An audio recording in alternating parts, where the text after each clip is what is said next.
സഹോദരി സഹോദരങ്ങൾക്കും യേശുക്രിസ്തുവിന്റെ വിലയേറിയ നാമത്തിൽ സ്നേഹവന്ദനങ്ങൾ അറിയിക്കുന്നു. സ്തോത്രം. നിങ്ങളുടെ തിരക്കിട്ട ജീവിതത്തിനിടയിൽ ദൈവവചനത്തെ സ്നേഹിച്ച് നിങ്ങൾ സമയം വേർപെട്ടു വന്നതിൽ ഞാൻ നിങ്ങളെ അഭിനന്ദിക്കുകയും നമ്മുടെ കൂടിയൊരുവ് എല്ലാവർക്കും അനുഗ്രഹത്തിന് മുഖാന്തരമാകട്ടെ എന്ന് പ്രാർത്ഥിക്കുകയും ചെയ്യുന്നു. കർത്താവിന്റെ ശ്രേഷ്ഠദാസന്മാർ പലരും നമ്മുടെ നടുവിലുണ്ട്. ബഹുമാനപ്പെട്ട ചാക്കോച്ചാൻ അവர்களுണ്ട്, തോമസ് പാസ്റ്ററുണ്ട്, മറ്റനേക പ്രസാദ് പാസ്റ്ററുണ്ട്, ജേക്കബ് പാസ്റ്ററുണ്ട്. അനേകരെ കർത്താവ് ഇന്ന് രാത്രി കൂട്ടിവരുത്തി. അവരെ എല്ലാവരെയും ഓർത്ത് ഞാൻ കർത്താവിനെ സ്തുതിക്കുന്നു. സ്തോത്രം. ഈ പട്ടണത്തിൽ വിവിധ സന്ദർഭങ്ങളിലായി ഭൗമിക ജോലിയോടുള്ള ബന്ധത്തിൽ കടന്നു വന്ന ദൈവമക്കൾക്ക് ആത്മീക ശുശ്രൂഷ ചെയ്യുവാൻ ദൈവം തെരഞ്ഞെടുത്ത് നിയോഗിച്ച് അഭിഷേകം ചെയ്തിരിക്കുന്ന ദൈവദാസന്മാർ ദൈവം സഭയ്ക്ക് നൽകിയിരിക്കുന്ന ദാനമാണ്. ദൈവം അവരെ കൃപയിലും ആത്മനിറവിലും കർത്താവിൻ്റെ ഓരോവരെയും നിർത്തട്ടെ എന്ന് ഞാൻ ആത്മാർത്ഥമായി പ്രാർത്ഥിക്കുന്നു. സ്തോത്രം. കഴിഞ്ഞ വെള്ളിയാഴ്ച രാത്രി നാം ചിന്തിച്ചു തുടങ്ങിയതിനെ തുടർന്ന് ഇന്ന് രാത്രി സംസാരിക്കാനായി ഞാൻ കർത്താവിൻ്റെ കൃപയിൽ ശരണപ്പെടുന്നു. ഞാൻ കഴിഞ്ഞ വെള്ളിയാഴ്ച നിങ്ങളെ ഓർപ്പിച്ചായിരുന്നു.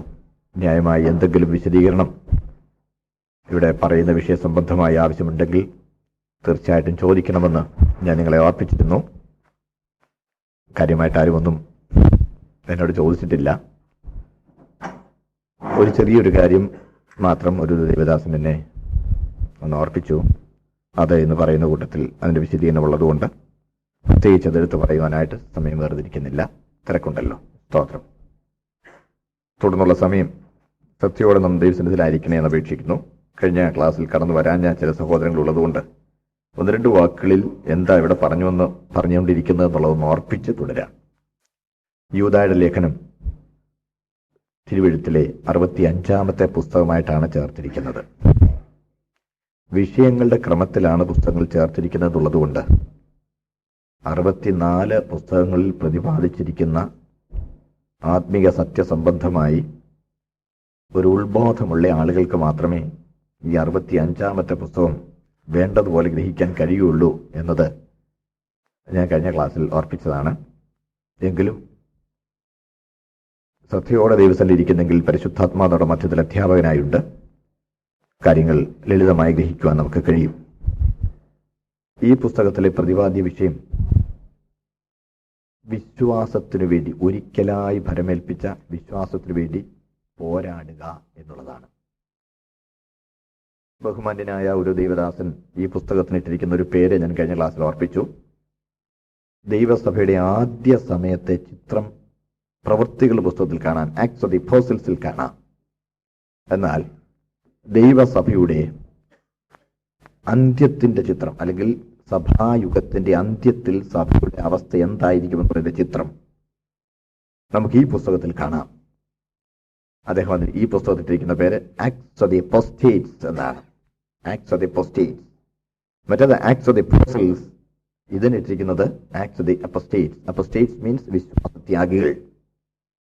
അന്ന് വിശ്വാസത്തിനു വേണ്ടി ജീവനെ ത്യാഗം ചെയ്തവർ.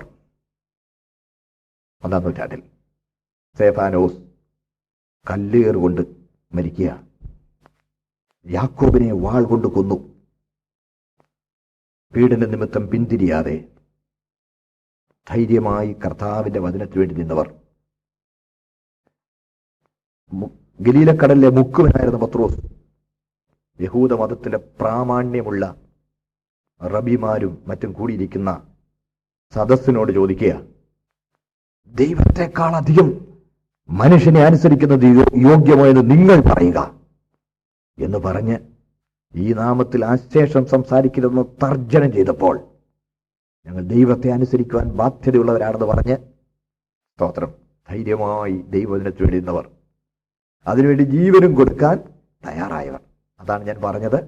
വിശ്വാസത്തിനു വേണ്ടി ജീവനെപ്പോലും ത്യാഗം ചെയ്യാൻ തയ്യാറായവരുടെ ചിത്രം പ്രവർത്തന പുസ്തകത്തിൽ കാണുമ്പോൾ, ഇവിടെ ലോകസുഖങ്ങൾക്കു വേണ്ടി ദുഷ്കാമ പ്രവർത്തികൾ അതിലേർപ്പെടാനുള്ള താല്പര്യം കൊണ്ട് വിശ്വാസത്തെ ത്യജിച്ചു കളഞ്ഞവർ. സ്തോത്രം.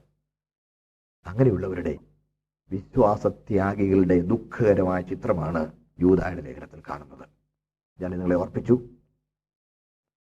സഭാ ചരിത്രത്തിന്റെ ഒടുവിൽ വലിയ ഉണർവ് ഉണ്ടാകുമെന്നല്ല, യേശുക്രിസ്തുവിന്റെ മടങ്ങിവരവിന് തൊട്ടു മുമ്പ് വലിയ ഉണർവ് ഉണ്ടാകുമെന്നല്ല ദൈവവചനം നമ്മളെ പഠിപ്പിക്കുന്നത്. ദൈവവചനം നമ്മളെ പഠിപ്പിക്കുന്നത് വിശ്വാസത്യാഗമുണ്ടാകുമെന്ന. ലൂക്കോസിന് സുവിശേഷം 18-ാം 8-ാം വാക്യത്തിൽ നമ്മളിങ്ങനെ വായിക്കുന്നു, എന്നാൽ മനുഷ്യപുത്രൻ വരുമ്പോൾ അവൻ ഭൂമിയിൽ വിശ്വാസം കണ്ടെത്തുമോ? വിശ്വാസത്യാഗമാണ്. ഇന്ന് നമ്മൾ ഒരു മൂഢസ്വർഗത്തിലെന്ന പോലെ കർത്താവിന്റെ വരന് മുമ്പ് വലിയൊരു ഉണർവുണ്ടാകുമെന്നും വലിയൊരു മഴ പെയ്യുമ്പോൾ ഞാൻ കുളിച്ചോളാം എന്ന് പറഞ്ഞ് മാലിന്യത്തിൽ രസിക്കുന്ന മണവാട്ടിയുടെ എല്ലാം ഇൻവേട്ടക്കോമായിലിടണം സങ്കടകരമായ ചിത്രം സഭയിൽ കാണുന്നു. അതൊക്കെ പാടി ലജ്ജയില്ലാത്തവരെ പോലെ, വാക്കുകളൊന്നും അധികമായില്ല, രസിക്കുന്ന ഉല്ലസിക്കുന്ന ആ ആശയങ്ങളൊക്കെ ദൈവസഭയുടെ വിശുദ്ധിയെ നശിപ്പിക്കുന്നു എന്നിരിക്കെ പോലും തിരിഞ്ഞൊന്ന് എന്താ പാടുന്നതെന്നോ എന്താ വിശ്വസിക്കുന്നതെന്നോ ചിന്തിക്കാൻ പോലും മെനക്കെടാത്ത ഒരു കാലത്തേക്ക് നമ്മൾ വന്നിരിക്കുന്നു. സ്തോത്രം. കഴിഞ്ഞ ക്ലാസ്സിൽ ഞാൻ അല്പം വിശദീകരിച്ചതുകൊണ്ടും സമയം കുറവായതുകൊണ്ടും വ്യക്തിപരമായ വിശദീകരണം ആവശ്യമുള്ളവർക്ക് തീർച്ചയായിട്ടും ചോദിക്കാൻ സ്വാതന്ത്ര്യമുണ്ട് എന്ന് ഞാൻ പലപ്പോഴും പറയുന്നതുകൊണ്ടും ആ ഭാഗത്തെക്കുറിച്ച് ഞാൻ അധികം വിശദീകരിക്കുന്നില്ല, മുൻപോട്ട് പോകുന്നു. അതിന്റെ ആദ്യത്തെ 2 പാരഗ്രാഫ് നമ്മൾ കഴിഞ്ഞ ക്ലാസ്സിൽ ചിന്തിച്ചു. ആദ്യത്തെ ആർക്കെഴുതുന്നു എന്നുള്ളതും വന്ദനവും. 2ാമത്തെ പാരഗ്രാഫിൽ 3-ാം വാക്യം മുതൽ, പ്രിയരെ, നമുക്ക് പൊതുവിലുള്ള രക്ഷയെക്കുറിച്ച് നിങ്ങൾക്ക് എഴുതുവാൻ സകല പ്രയത്നവും ചെയ്യുകയിൽ വിശുദ്ധന്മാർക്ക് ഒരിക്കലായിട്ട് ഭരമേൽപ്പിച്ചിരിക്കുന്ന വിശ്വാസത്തിനു വേണ്ടി പോരാടേണ്ടതിന് പ്രബോധിപ്പിച്ചെഴുതുവാൻ ആവശ്യമെന്ന് എനിക്ക് തോന്നി. നമ്മുടെ ദൈവത്തിന്റെ കൃപയെ ദുഷ്കാമവൃത്തിക്ക് ഹേതുവാക്കി ഏകനാഥനും നമ്മുടെ കർത്താവുമായ യേശു ക്രിസ്തുവിനെ നിഷേധിക്കുന്ന അഭക്തരായ ചില മനുഷ്യർ നുഴഞ്ഞു വന്നിരിക്കുന്നു. അവരുടെ ഈ ശിക്ഷാവിധി പണ്ട് തന്നെ എഴുതിയിരിക്കുന്നു. അത്രയും ഭാഗം നമ്മൾ ചുരുക്കമായി ചിന്തിച്ചു. എന്നാൽ ചില കാര്യം കൂടി അത്യാവശ്യമായത് അവിടെ പറയാനുള്ളത് കൊണ്ട് അതിന്റെ 4-ാമത്തെ വാക്യത്തെക്കുറിച്ച് ചില വാക്യങ്ങൾ പറഞ്ഞ് മുൻപോട്ട് പോകാം. അതിന്റെ 3-ാം വാക്യത്തെ 2-ാം ഭാഗത്തെക്കുറിച്ചും കൂടെ പറയേണ്ടതുണ്ട്. വിശുദ്ധന്മാർക്ക് ഒരിക്കലായിട്ട് ഭരമേൽപ്പിച്ചിരിക്കുന്ന വിശ്വാസത്തിന് വേണ്ടി, അവിടെ വിശ്വാസം എന്ന് പറഞ്ഞാൽ വിശ്വാസ പ്രമാണമാണ് എന്ന് ഞാൻ കഴിഞ്ഞ ക്ലാസ്സിൽ വ്യക്തമാക്കി. അടുത്തത്, ഇത് ഒരിക്കലായിട്ട് ഭരമേൽപ്പിച്ചതാ. എബ്രായ ലേഖനം 1-ാമത്തെ 1-2 വാക്യങ്ങളിൽ ഭാഗമായും വിവിധമായും പ്രവാചകന്മാർ മുഖാന്തരം പിതാക്കന്മാരോട് ന്യായപ്രമാണം നൽകി, ഘട്ടം ഘട്ടമായി നൽകിയെങ്കിൽ പുതിയ നിയമം പുത്രൻ മുഖാന്തരം ഒരുമിച്ച് തന്നിരിക്കുക. ഇനി പുത്രൻ തന്നതിന് മേളിലൊന്നും കൂട്ടാൻ ആരുമില്ല. അതും കഴിഞ്ഞ ക്ലാസ്സിൽ പറഞ്ഞു. സ്തോത്രം. ഇത് നമ്മളെ ഭരമേൽപ്പിച്ചതാ, നമ്മുടേതല്ല. We are the trustees. നമ്മളെ ഏൽപ്പിച്ചതാ, നമുക്കതിന്റെ മേൽ അധികാരമില്ല. എന്നാൽ ക്രൈസ്തവ സഭയിൽ ഇങ്ങനെ ഒരു ചിന്തയുണ്ട്. അതായത് വേദപുസ്തകം എഴുതി തീർന്നത് AD 1-ാം നൂറ്റാണ്ടിലാണ്. എന്നാൽ സഭ ഉണ്ടായത് AD 29-ലാണ്. സഭ AD 29 എന്ന് പറയുമ്പോൾ ഈ ജൂലിയൻ കലണ്ടറും ഗ്രിഗോറിയോൻ കലണ്ടറും എന്ന് പറഞ്ഞ 2 തരം കലണ്ടറുകൾ ഉളവായി. ജൂലിയൻ കലണ്ടർ അനുസരിച്ചാണ് ആദ്യം കണക്ക് കൂട്ടിപ്പോയത്. എന്നാൽ പിൽക്കാലത്ത് ഒന്നുകൂടി ഗവേഷണങ്ങൾ നടത്തി അതിന്റെ കാലക്കണക്ക് ചിന്തിച്ചപ്പോൾ ഗ്രിഗോറിയോൻ കലണ്ടർ നിലവിൽ വന്നു. ഇന്ന് നമ്മൾ ഉപയോഗിക്കുന്നത് ഗ്രിഗോറിയോൻ കലണ്ടറാണ്. 2005 എന്ന് പറയുന്നത് ഗ്രിഗോറിയോൻ കലണ്ടറാണ്. അപ്പോൾ കണക്ക് കൂട്ടി വന്നപ്പോൾ ഗ്രിഗോറിയോൻ കലണ്ടറും ജൂലിയൻ കലണ്ടറും തമ്മിൽ 4 വർഷത്തിന്റെ വ്യത്യാസമുണ്ടായിരുന്നു. അതുകൊണ്ടാണ് AD 39 യേശുക്രിസ്തുവിന്റെ ക്രൂശീകരണവും ഉയിർത്തെഴുന്നേൽപ്പിനും ശേഷം സഭ രൂപപ്പെട്ടു എന്നാണ് ജൂലിയൻ കലണ്ടർ അനുസരിച്ച്. എന്നാൽ പിന്നെ ചില കാലങ്ങൾക്ക് ശേഷം ഒന്നുകൂടി കൃത്യമായി കണക്ക് കൂട്ടി വന്നപ്പോഴാണ് 4 വർഷത്തിന്റെ മിസ്റ്റേക്ക് അവിടെ ഉണ്ടായിട്ടുണ്ടെന്ന് മനസ്സിലാക്കിയിട്ട് ഗ്രിഗോറിയോൻ കലണ്ടർ രൂപപ്പെടുത്തി. അതുകൊണ്ടാണ് AD 29, ആ 4 വർഷം പുറകോട്ട് നോക്കുമ്പോൾ AD 29-ലാണ് ദൈവസഭ രൂപപ്പെട്ടത്. അപ്പോൾ ഇവർ പറയുന്നു AD 100-ാം ആണ്ടിൽ വേദപുസ്തകം എഴുതി തീർന്നെങ്കിൽ സഭ ഉണ്ടായത് AD 29-ലാണ്. ഇത്രയും നാള് വ്യത്യാസമുണ്ട്. ആദ്യം ഉണ്ടായത് ഏതാ ചോദിക്കും. ആദ്യം ഉണ്ടായത് ഏതാ? ഒന്ന് 100-ാം ആണ്ടിലുണ്ടായെങ്കിൽ മറ്റത് 29-ലുണ്ടായെങ്കിൽ ഏതാ ആദ്യം ഉണ്ടായത്? സഭ. സഭയാണ് ആദ്യം ഉണ്ടായത്. എന്നിട്ട് സഭ ആദ്യം ഉണ്ടായിക്കഴിഞ്ഞ് സഭയാണ് വചനത്തിന് രൂപം കൊടുത്തത്. സഭ വചനത്തിന് രൂപം കൊടുത്തതിനാൽ വചനത്തിന്റെ മേൽ സഭയ്ക്ക് അധികാരമുണ്ട് എന്ന് വിശ്വസിക്കുന്ന ക്രൈസ്തവ സഭകളുണ്ട്. അതുകൊണ്ടാണ് അവർ പറയുന്നത് വചനത്തെക്കാൾ പാരമ്പര്യത്തിന് പ്രാധാന്യം കൊടുക്കണമെന്ന്. ഞാൻ മലയാളി ക്രിസ്ത്യൻ കോൺഗ്രിഗേഷനാണ്. ഒരു സഭാവിഭാഗത്തോടും ഉള്ളിൽ ഒരു വിഷമവുമില്ല. എല്ലാവരെയും ഞാൻ ബഹുമാനിക്കുന്നു. എന്നാൽ ദൈവവചന സത്യം പറയാൻ എനിക്ക് ബാധ്യതയുണ്ടല്ലോ. അതുകൊണ്ട് ദയവ് ചെയ്ത് നിങ്ങൾ എന്നോട് ബുദ്ധിമുട്ട് തോന്നരുത്. എന്തെങ്കിലും ബുദ്ധിമുട്ട് തോന്നുന്നെങ്കിൽ വിവരം എന്നോട് പറയണം. ഞാൻ പറഞ്ഞത് പാരമ്പര്യം സഭയേക്കാൾ പ്രധാനമാണ്. കാരണം സഭയാണ് ആദ്യം ഉണ്ടായത്. സഭയാണ് വചനത്തിന് രൂപം കൊടുത്തതെന്ന് അവർ പഠിപ്പിക്കുന്നു. അത് തെറ്റാ. സഭ രൂപം കൊടുത്തതല്ല വിശ്വാസ പ്രമാണം. പിന്നെ ദൈവം ഭരമേൽപ്പിച്ചതാണ് വിശ്വാസ പ്രമാണം. നമ്മൾ ഏറ്റുവാങ്ങിയതാ. ട്രസ്റ്റീസ്. നമ്മൾ ഏറ്റുവാങ്ങിയതാ. ഏറ്റുവാങ്ങിയതിന്റെ മേൽ നമുക്ക് അധികാരം ഇല്ല. ഏൽപ്പിച്ച് തന്നവൻ പറഞ്ഞതുപോലെ അനുസരിക്കാനേ പാടുള്ളൂ. സ്തോത്രം. മാത്രമല്ല, മുമ്പ് ഇപ്പോൾ പരാമർശിച്ച ആ വിഷയ സംബന്ധമായി ഒരു ചെറിയ വിശദീകരണം കൂടെ പറയാം. എഴുതി തീർന്നത് 100-ാം ആണ്ടോടുകൂടെ ആണെങ്കിലും പെന്തക്കോസ്ത് ദിവസം തന്നെ പത്രോസ്ലീഹ തന്റെ ആദ്യ പ്രസംഗത്തിൽ ദൈവസഭയ്ക്കുള്ള 7 അടിസ്ഥാന ഉപദേശങ്ങളും പ്രസംഗിച്ചു, പ്രഖ്യാപിച്ചു. 100-ാം ആണ്ടോടുകൂടെ ആണെന്നേ ഉള്ളൂ. അതുകൊണ്ട് സഭയേക്കാൾ പുരാതനം അല്ലെങ്കിൽ മുമ്പുണ്ടായിരുന്നതാണ് ഏത്? വചനം. മറക്കരുത്. നിങ്ങൾ വ്യക്തിപരമായ ആരോടെങ്കിലും സുവിശേഷം പറയുമ്പോൾ ഈ കാര്യങ്ങൾ പറയുന്നവരെ പലരെയും കണ്ടത് വരാം. അപ്പോൾ നിങ്ങൾ ദയവ് ചെയ്ത് സ്നേഹത്തോടെ ഈ കാര്യങ്ങൾ ഒന്ന് മനസ്സിലാക്കി കൊടുക്കണം. നമ്മുടെ സഹോദരങ്ങളല്ലേ, തെറ്റിദ്ധരിച്ചു പോയാൽ അബദ്ധമാകുമല്ലോ. അതുകൊണ്ട് അപ്പോൾ ഞാൻ പറഞ്ഞത് മനസ്സിലായി എന്ന് വിശ്വസിക്കട്ടെ. മാത്രമല്ല, പത്രോസ് അപ്പോസ്തലൻ അത് അന്ന് വിളിച്ചു പറഞ്ഞെങ്കിലും യേശു ക്രിസ്തു പഠിപ്പിക്കാത്തതായി ദൈവസഭയ്ക്ക് ഒരു ഉപദേശവും ഇല്ല. അതാണ് മത്തായി 28-ാം അധ്യായത്തിൽ ദ ഗ്രേറ്റ് കമ്മീഷൻ കർത്താവ് പറയുമ്പോൾ കർത്താവ് പറഞ്ഞത് എന്താണ്? ഞാൻ നിങ്ങളോട് കൽപ്പിച്ചതൊക്കെയും പ്രമാണിപ്പാൻ തക്കവണ്ണം ഉപദേശിച്ചും കൊണ്ട് സകല ജാതികളെയും ശിഷ്യരാക്കിക്കൊള്ളുക. അപ്പോൾ യേശു ക്രിസ്തു കൽപ്പിച്ചത് മാത്രം നമ്മൾ പ്രമാണിച്ചാൽ മതി. We have to keep only that which Jesus Christ has commanded us. കർത്താവ് കൽപ്പിച്ചതേ ഉള്ളൂ സഭയ്ക്ക്. സ്തോത്രം. അപ്പോസ്തലന്മാർ പിന്നെ അത് എഴുതി തീർന്നതേ ഉള്ളൂ. അവര് പ്രസംഗിച്ചുകൊണ്ട് നടന്നു. വാമൊഴിയായിരുന്നു. വരമൊഴിയായത് 100-ാം ആണ്ടോടുകൂടിയാണ് തീർന്നതെന്നേ ഉള്ളൂ. അതുകൊണ്ട് സ്തോത്രം, സഭയ്ക്ക് വചനത്തിന്റെ മേൽ അധികാരം ഉണ്ടോ? ഇല്ല. ഭരമേറ്റതാണ്. അത് തിരുത്താനോ ദുർവ്യാഖ്യാനിക്കാനോ മാറ്റാനോ കുറയ്ക്കാനോ കൂട്ടാനോ സഭയ്ക്ക് അധികാരമില്ല. ഞാനിങ്ങനെ പറയുമ്പോൾ നിങ്ങൾ ഇങ്ങനെ തന്നെ ചിന്തിച്ചോ. ഭൂമിയിലുള്ള സകല ക്രിസ്ത്യാനികളും കൂടി ഒരു സ്ഥലത്ത് ഒന്നിച്ചു കൂടി എന്ന് സങ്കല്പിക്കാം. വെറും സങ്കല്പം നടക്കുകയില്ല. അല്ല, ഒന്നിച്ചു കൂടി സകല ക്രിസ്ത്യാനികളും കൂടെ ഒരുമിച്ച് കൂടി, സഭാ നേതാക്കന്മാരെല്ലാവരും കൂടി ഒരുമിച്ച് കൂടി ഐക്യകണ്ഠേന കുറെ കാര്യങ്ങൾ, പുതിയ കാര്യങ്ങൾ തീരുമാനിച്ചാലും അതിന് ഒരു വാലിഡിറ്റിയും ഇല്ല. എഴുതപ്പെട്ടതും ഭരമേൽപ്പിക്കപ്പെട്ടതുമായ ദൈവവചനമാണ് അപ്പോഴും സത്യമായി തുടരുന്നത് എന്നാണ് ഞാൻ പറഞ്ഞത്. സ്തോത്രം. സഭയ്ക്ക് അധികാരമില്ല, വിധേയത്വമേ ഉള്ളൂ. സ്തോത്രം. അതാണ് ഒരിക്കലായിട്ട് ഭരമേൽപ്പിച്ചത്. അതിനുവേണ്ടി നമ്മൾ പോരാടിക്കൊള്ളണം. എന്താണെന്നറിയാമോ കാരണം പോരാടേണ്ടത്? പ്രമാണം തെറ്റിയാൽ പിന്നെ ഒരു രക്ഷയുമില്ല.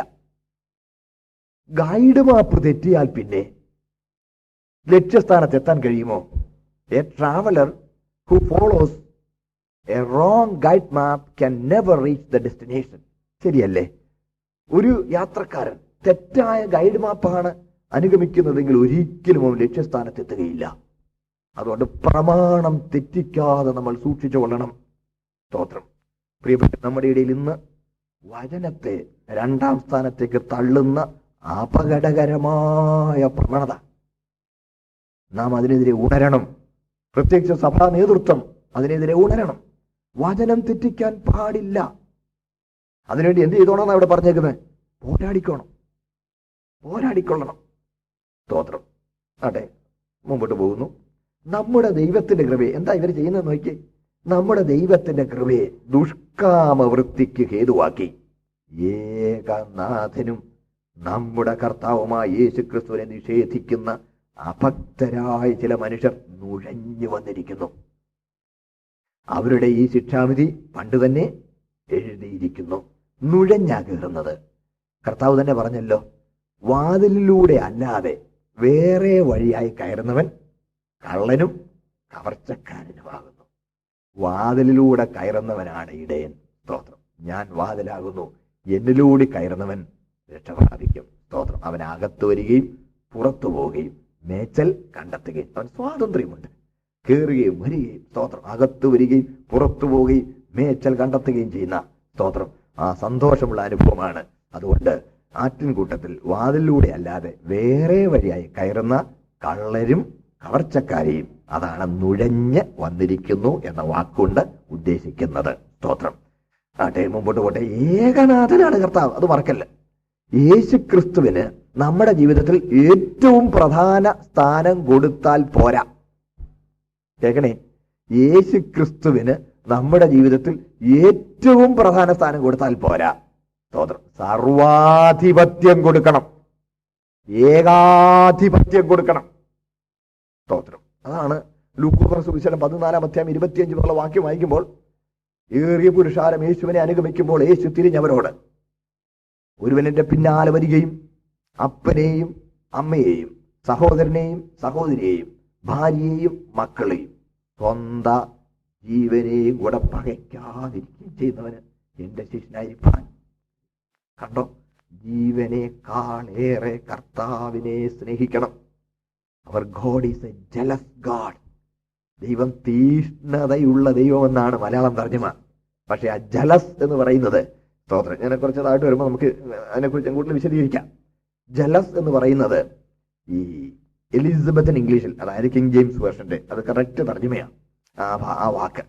അതിൽ ആ വാക്കിന്റെ അർത്ഥം പറയാം, ഈ ദാമ്പത്യ ജീവിതത്തിലെ ഭാര്യാഭർത്തൃ ബന്ധത്തിലെ സംശയം, അതിന് പറയുന്ന വാക്കാണ് ജലസ് എന്ന് പറയുന്നത്. എന്ന് പറഞ്ഞാൽ വേറെ ആരുമായും പങ്കുവയ്ക്കപ്പെടാൻ പാടില്ലാത്ത ഒരു ബന്ധമാണ് മണവാളനും മണവാട്ടിക്ക് തമ്മിലുള്ള ബന്ധം.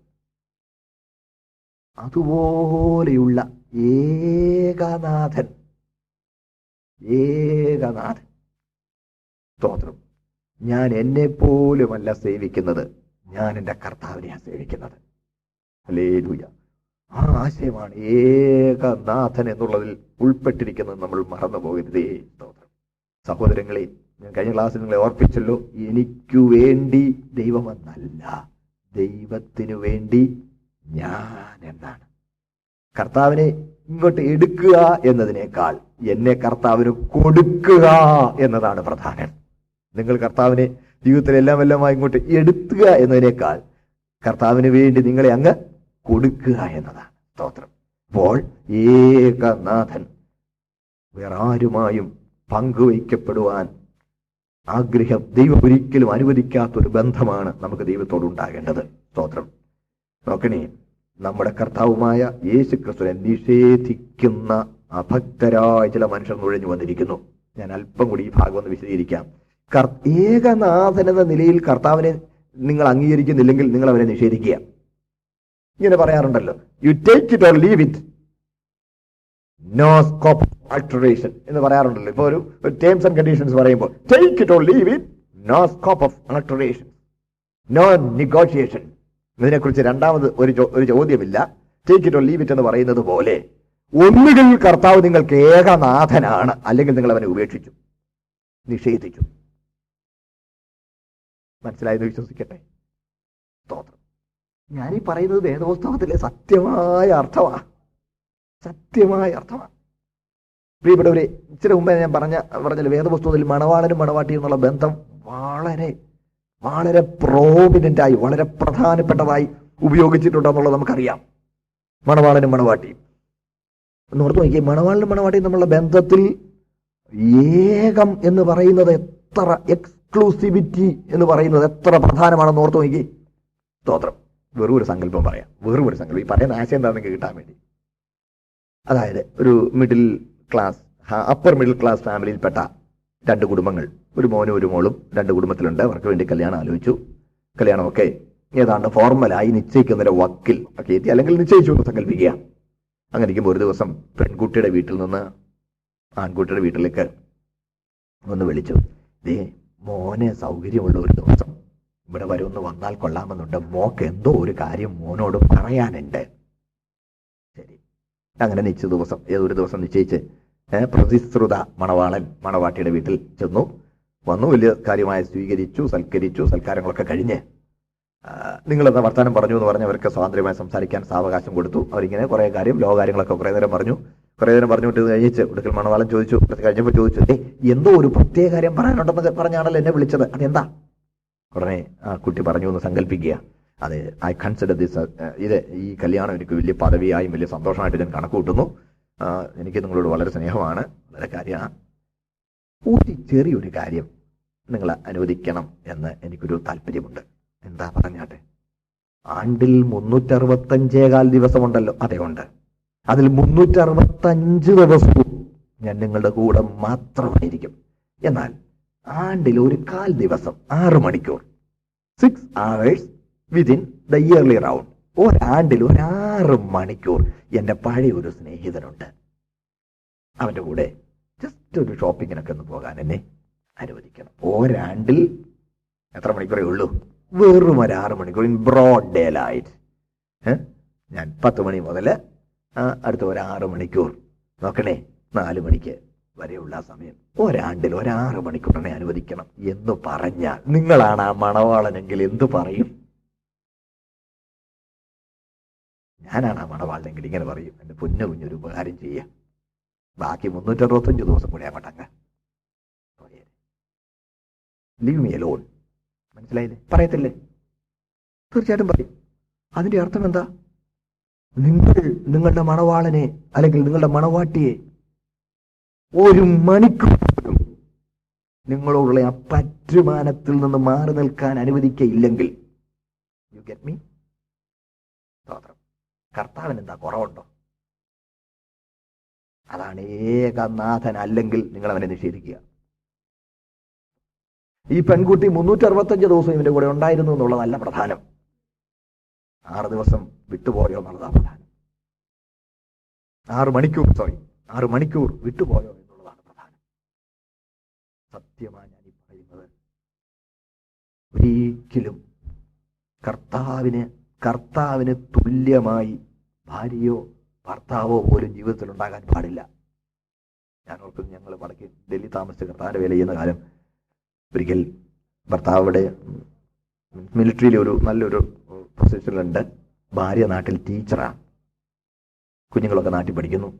നാട്ടിൽ അവധി കിട്ടുന്ന 2 മാസം ആൻറ്റി വടക്ക് വരും, താമസിക്കും. 2 മാസം വേറെ 2 മാസം അദ്ദേഹം അവധി എടുത്ത് നാട്ടിലും പോകും. പിന്നെ ഇങ്ങനെ പോയി, നാട്ടിലല്ലേ. ഒരിക്കൽ ആൻറ്റി വന്നപ്പോൾ വളരെയധികം സാക്ഷ്യം പറഞ്ഞപ്പോൾ ഇങ്ങനെ പറഞ്ഞു, എൻ്റെ ഭർത്താവിനേക്കാൾ നല്ല ഒരു കർത്താവ് എൻ്റെ കൂടെ ഉണ്ടായിരുന്നത് കൊണ്ട് എന്തോ പ്രയാസങ്ങളൊക്കെ അവർക്കുണ്ടായിട്ടും അതിൽ നിന്ന് വീഴ്ച വരാൻ ദൈവം ഇടയാക്കിയില്ല എന്ന് പറഞ്ഞു. ആ ഭർത്താവിന് അത്രയും വലിയൊരു ആത്മീയ വീക്ഷണമൊന്നുമുള്ള ആളല്ല.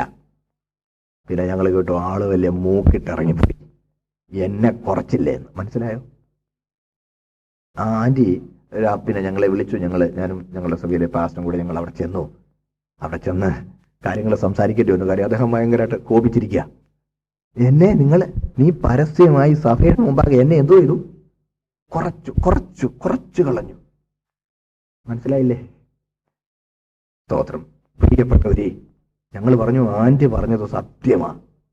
അച്ചായന് ആൻറ്റിയുടെ ജീവിതത്തിൽ 2ാം സ്ഥാനമേ ഉള്ളൂ. അതാണ് ഏകനാഥൻ.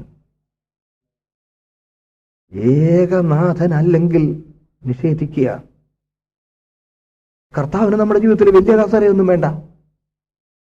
99.9% സ്നേഹം പോരാ, ലോയൽറ്റി പോരാ, 100%.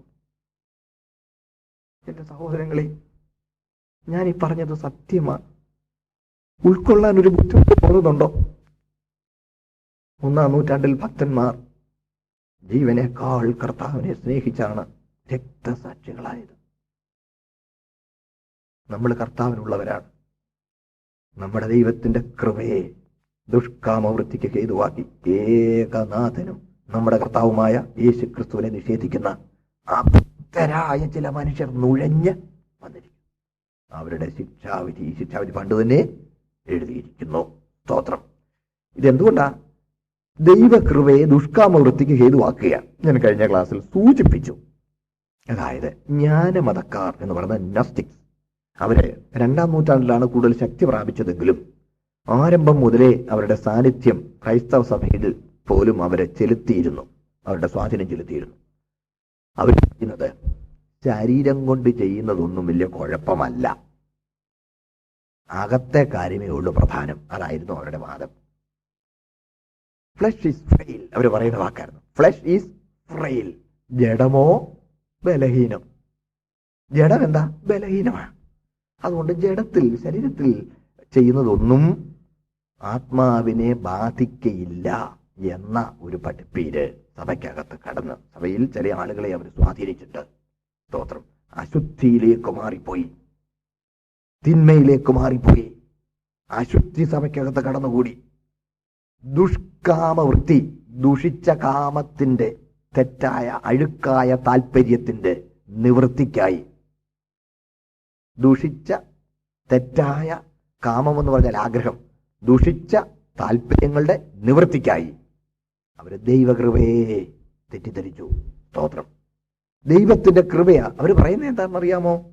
ദൈവം കരുണയുള്ളവനാ, കൃപയാലാണ് ഞാൻ രക്ഷപ്പെട്ടിരിക്കുന്നതെങ്കിൽ സ്തോത്രം, ഞാൻ ചെയ്ത ഒരു കൊച്ചു കാര്യം കൊണ്ടൊന്നും എന്നെ തള്ളിക്കളകയില്ല. നാട്ടിൽ ഇങ്ങനെ ഒരു പറച്ചിലില്ലേ, ഒന്ന് തുമ്മിയ പറഞ്ഞു പോകുന്ന മൂക്കൊന്നുമല്ല ഈ രക്ഷ എന്ന്. കേട്ടിട്ടില്ലേ? അതാണ് അവരുടെ ഇടയിൽ പ്രചരിച്ച ഒരാശയം. ഇന്നും ഈ ആശയം ക്രൈസ്തവ സഭയിലുണ്ട് എന്നുള്ളത് സങ്കടകരമായ ഒരു കാര്യമാണ്. ഇന്നും ഈ ആശയം സഭയിൽ പ്രചരിക്കുന്നുണ്ട്. നമ്മൾ ഒരിക്കലും അതിന്റെ പിന്നാലെ പോകാൻ പാടില്ല. ഇവിടെ അല്പം വിശദീകരണം തരാം. താഴോട്ട് വായിക്കുമ്പോൾ ഇതാ നമ്മൾ കാണുന്നത്. താഴോട്ടുള്ള കുറച്ച് ഭാഗം കൂടെ ഒന്ന് വായിച്ചിട്ട് ഇതൊന്നുകൂടി ഞാനൊന്ന് വിശദീകരിക്കാം.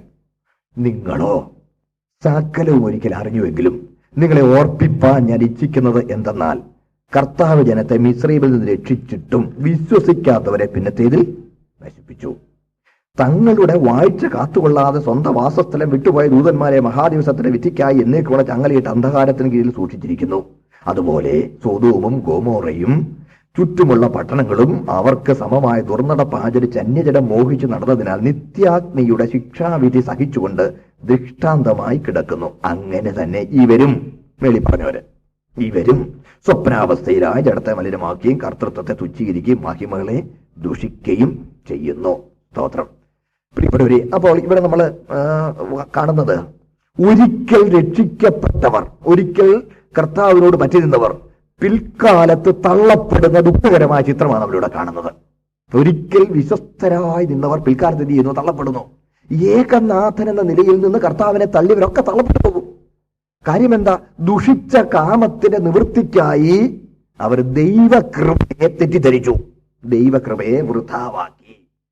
നോക്കണേ, ദൈവത്തിന്റെ കൃപയെ അവർ അവർ അവർ അവർ അവർ തെറ്റിദ്ധരിച്ചു. നമ്മുടെ ദൈവത്തിന്റെ കൃപയെ ദുഷ്കാമവൃത്തിക്ക് ഹേതുവാക്കി. ഏകനാഥനും കർത്താവുമായ യേശുക്രിസ്തു നിഷേധിച്ചു കളഞ്ഞു. നോക്കണേ, തെറ്റിദ്ധരിച്ചു. ദൈവം കൃപയുള്ളവനാണ്, ദൈവം സ്നേഹമുള്ളവനാണ്. എന്നോട് തന്നെ ആളുകൾ പറഞ്ഞിട്ടുണ്ട്, നിങ്ങൾക്കും അറിയാമായിരിക്കും, നരകത്തിലും മറ്റും ഈ പാവപ്പെട്ട മനുഷ്യനെ നിത്യമായി തള്ളിക്കളയാനും മാത്രം ദൈവം അത്ര ക്രൂരനാണോ? നരകം ഭയങ്കര കേട്ടോ. ആ ഭീകരമായ അവസ്ഥയ്ക്ക് വേണ്ടി തള്ളിക്കളയാനും മാത്രം ദൈവം അത്ര ക്രൂരനാണോ എന്ന് ചോദിക്കുന്നവരെ കണ്ടിട്ടുണ്ട്. അതെ, ദൈവം ക്രൂരനല്ല, ദൈവം നീതിമാനാ. അപ്പോൾ നോക്കുക, ഇവിടെ പറഞ്ഞിരിക്കുന്ന ഈ സാദൃശ്യങ്ങളിൽ നിന്ന് തന്നെ ഒരിക്കൽ ദൈവകൃപയിൽ വന്ന ആളുകൾ പിൽക്കാലത്ത് ദൈവകൃപയെ തെറ്റിദ്ധരിച്ച് അവർ തിന്മയിലേക്ക് തിരിഞ്ഞുപോയ ദുഃഖകരമായ ചിത്രമാണ്. ഒന്നുകൂടി നമുക്ക് മനസ്സിലാകുന്ന പോലെ ലളിതമാക്കി പറഞ്ഞാൽ, രക്ഷ നഷ്ടപ്പെടുമോ എന്ന് പറയുന്ന ഒരു കൂട്ടം. പ്രിയപ്പെട്ടവരെ, ഇന്ന് ആ ആശയം വിശ്വസിക്കുന്ന സമൂഹത്തിൽ പോലും ആദ്യകാലങ്ങളിൽ കർത്താവിന് വേണ്ടി വേറിട്ടിറങ്ങിയ നേതാക്കന്മാർ, ഭക്തന്മാരായ ദൈവദാസന്മാർ പഠിപ്പിച്ചത് ഇന്ന് പിൻവരുന്ന തലമുറക്കാർ തെറ്റിദ്ധരിച്ചു, വളരെ തെറ്റിദ്ധരിച്ചു. എന്താണ് രക്ഷ നഷ്ടപ്പെടുമോ, അല്ലെങ്കിൽ കൃപയിൽ ഞാൻ ഒരിക്കൽ വന്നിട്ട് എനിക്ക് പിന്മാറിപ്പോ, മീൻസ് ഞാൻ ഒരു ശകലം വീഴ്ചയിൽ വന്നാൽ ദൈവം എന്നെ തള്ളിക്കളയുമോ എന്ന് ചോദിക്കാൻ കാരണം എന്താ? അവര് രക്ഷയെക്കുറിച്ച് നന്നായി മനസ്സിലാക്കാത്തത് കൊണ്ടാ. ഞാൻ അല്പം വിശദീകരിക്കാം. രക്ഷയ്ക്ക് 3 ഘട്ടങ്ങളുണ്ട്. രക്ഷയ്ക്ക് 3 ഘട്ടങ്ങൾ. 1, പാപത്തിന്റെ ശിക്ഷയിൽ നിന്നുള്ള വിടുതൽ. 2, പാപത്തിന്റെ ശക്തിയിൽ നിന്നുള്ള വിടുതൽ. 3, പാപത്തിന്റെ സാമീപ്യത്തിൽ നിന്നും പാപത്തിന് അധീനമായ ശരീരത്തിൽ നിന്നുമുള്ള വിടുതൽ. ഇതിനെ നീതീകരണം, വിശുദ്ധീകരണം, തേജസ്കരണം എന്നീ വാക്കുകളിൽ തിരുവെഴുത്ത് വ്യക്തമാക്കുന്നുണ്ട്. അപ്പോൾ പാപത്തിന്റെ ശിക്ഷയിൽ നിന്നുള്ള വിടുതലാണ് നീതീകരണം. രക്ഷയുടെ 1-ാം ഘട്ടം. അത് കഴിഞ്ഞു. പക്ഷേ 2-ാമത്തെ ഘട്ടമുണ്ട്. പാപത്തിന്റെ ശക്തിയിൽ നിന്ന് നമ്മൾ വിടുതൽ പ്രാപിച്ചുകൊണ്ടിരിക്കണം. ഈ പാപത്തിന്റെ ശക്തി വരുമ്പോഴാണ് ദുഷ്കാമവൃത്തി നമ്മുടെ മേളിൽ ആധിപത്യം സ്ഥാപിക്കുന്നത്. സ്തോത്രം. നമ്മളൊരു കാര്യം മറക്കരുത്, രക്ഷിക്കപ്പെട്ട ഒരു ദൈവ പൈതലിന്റെ ജീവിതത്തിൽ നിന്ന് പാപപ്രകൃതം പിഴുതെറിയപ്പെടുന്നില്ല. നമ്മളിൽ പാപപ്രകൃതം കുടികൊള്ളുന്നുണ്ടെന്നും നാം പാപത്തിന് വിധേയപ്പെട്ട് നഷ്ടപ്പെട്ടു പോകാൻ സാധ്യതയുണ്ടെന്നുമുള്ള ഗ്ലെയറിംഗ് ട്രൂത്ത്, തുറിച്ചു നോക്കുന്ന യാഥാർത്ഥ്യത്തിന് നേരെ നിങ്ങൾ കണ്ണടയ്ക്കരുത്. നമ്മളൊരു പോർക്കളത്തിലാണ്. കഴിഞ്ഞ ദിവസം പറഞ്ഞില്ല, നമ്മളൊരു പോർക്കളത്തിലാണ്. നമ്മളിൽ പാപപ്രകൃതം കുടികൊള്ളുന്നു. സ്തോത്രം. രക്ഷിക്കപ്പെടുമ്പോൾ ആ പ്രകൃതം നീക്കപ്പെടുന്നില്ല. ആ ശക്തി, അതിന്റെ ശിക്ഷ നീക്കപ്പെടുകയാണ്. ശ്രദ്ധിക്കണേ, യേശുക്രിസ്തു കാൽവറിയിൽ ഏറ്റെടുത്തത് പാപപ്രകൃതമല്ല, പാപത്തിന്റെ കുറ്റവും അതിന്റെ ശിക്ഷയുമാണ്. പാപത്തിന്റെ കുറ്റവും അതിന്റെ ശിക്ഷയുമാണ് കർത്താവ് കാൽവറിയിൽ ഏറ്റെടുത്തത്. ഗെത്സമനായിലേക്ക് നോക്ക്. നിലത്തു വീണ് കിടന്ന് പൊന്നു കർത്താവ് പ്രാർത്ഥിക്കുകയാണ്, പിതാവേ, കഴിയുമെങ്കിൽ ഈ പാനപാത്രമെങ്കിൽ നിന്ന് നീങ്ങിപ്പോകണം. അതിനെ പലരും തെറ്റിദ്ധരിക്കാറുണ്ട്. ചില ആളുകൾ അതിനെക്കുറിച്ച് എഴുതി വിട്ടിരിക്കുന്നത് ഇങ്ങനെയാ: സോക്രട്ടീസിന്റെ മുമ്പാകെ യേശു എത്ര ബലഹീനനായ ആളത്വമാണ്. സോക്രട്ടീസ് അദ്ദേഹത്തെ തെറ്റായ കുറ്റങ്ങൾ അദ്ദേഹത്തിന് പേരിൽ ആരോപിച്ചിട്ട് ഹെംലക് എന്ന ഉഗ്ര വിഷം കൊടുത്ത് കൊല്ലാൻ വിധിച്ചു. വിധിച്ചപ്പോൾ അദ്ദേഹം കോടതിയിൽ ഒരു അപേക്ഷ ഉണർത്തിച്ചു. ബഹുമാനപ്പെട്ട കോടതി, എനിക്കൊരു അപേക്ഷ അനുവദിക്കണം. എന്താ അത്? അതെ, സാധാരണയായി വിഷം കൊടുക്കുമ്പോൾ പടയാളികൾ കുടിക്കേണ്ടവനെ നിലത്ത് മലർത്തിക്കിടത്തി ബലമായി തറയോട് ചേർത്ത് പിടിച്ച് ബലമായി പൊളിച്ച് ഒഴിച്ച് മൂക്ക് പിടിച്ച് കുടിപ്പിക്കുകയാണല്ലോ. അതെ, ദയവ് ചെയ്ത് എനിക്കത് ചെയ്യണ്ട, തന്നാ മതി, ഞാൻ കുടിച്ചോളാം. നീ കുടിച്ചോളൂ എന്ന്. ഞാൻ കുടിച്ചോളാമെന്ന് പറഞ്ഞു. നിശ്ചിത ദിവസം തന്റെ ശിഷ്യന്മാർ അല്പം അകലെ ചുറ്റി നിന്ന് വിട്ട് കരഞ്ഞുകൊണ്ട് നിൽക്കുമ്പോൾ സോക്രട്ടീസിന്റെ കയ്യിൽ ഈ ഹെംലക് എന്ന വിഷം പാത്രത്തിൽ കൊടുത്തു. അദ്ദേഹം തന്റെ ശിഷ്യന്മാരെ ആശ്വസിപ്പിച്ച ശേഷം പുഞ്ചിരിയോടെ ആ പാത്രത്തെ ചുംബിച്ചിട്ട് he kissed the goblet and drank down the poison. ആ പാത്രം ചുംബിച്ചിട്ട് പുഞ്ചിരിയോടെ അത് കുടിച്ചു. താൻ മരണത്തിന് തന്റെ ഇടത്തോടെ ഇറങ്ങിച്ചെല്ലുകാരുന്നെന്ന്. എന്നാൽ ഇവിടെ യേശു ക്രിസ്തു, പിതാവേ, കഴിയുമെങ്കിൽ ഈ പാനപാത്രമെങ്കിൽ നിന്ന് നീ പോകണമേ എന്ന് പറഞ്ഞ് കരയുന്നു.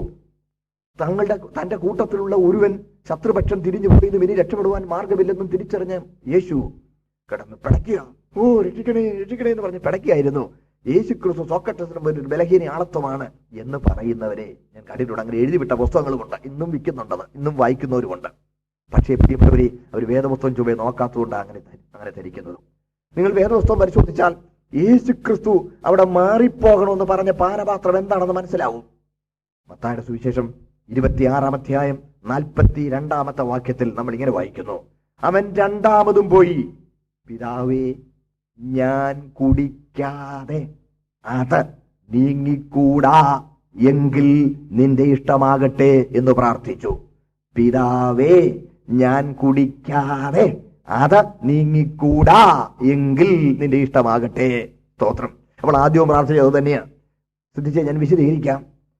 ഏതോ ഒന്ന് നീങ്ങിപ്പോകണം, ഏതോ ഒന്ന് നീങ്ങിപ്പോകണം. അതാണ് അവിടെ അത് എന്ന് പറഞ്ഞിരിക്കുന്നു. അത് നീങ്ങിപ്പോകുക എന്നുള്ളതാണ് ഇവിടെ പ്രശ്നം.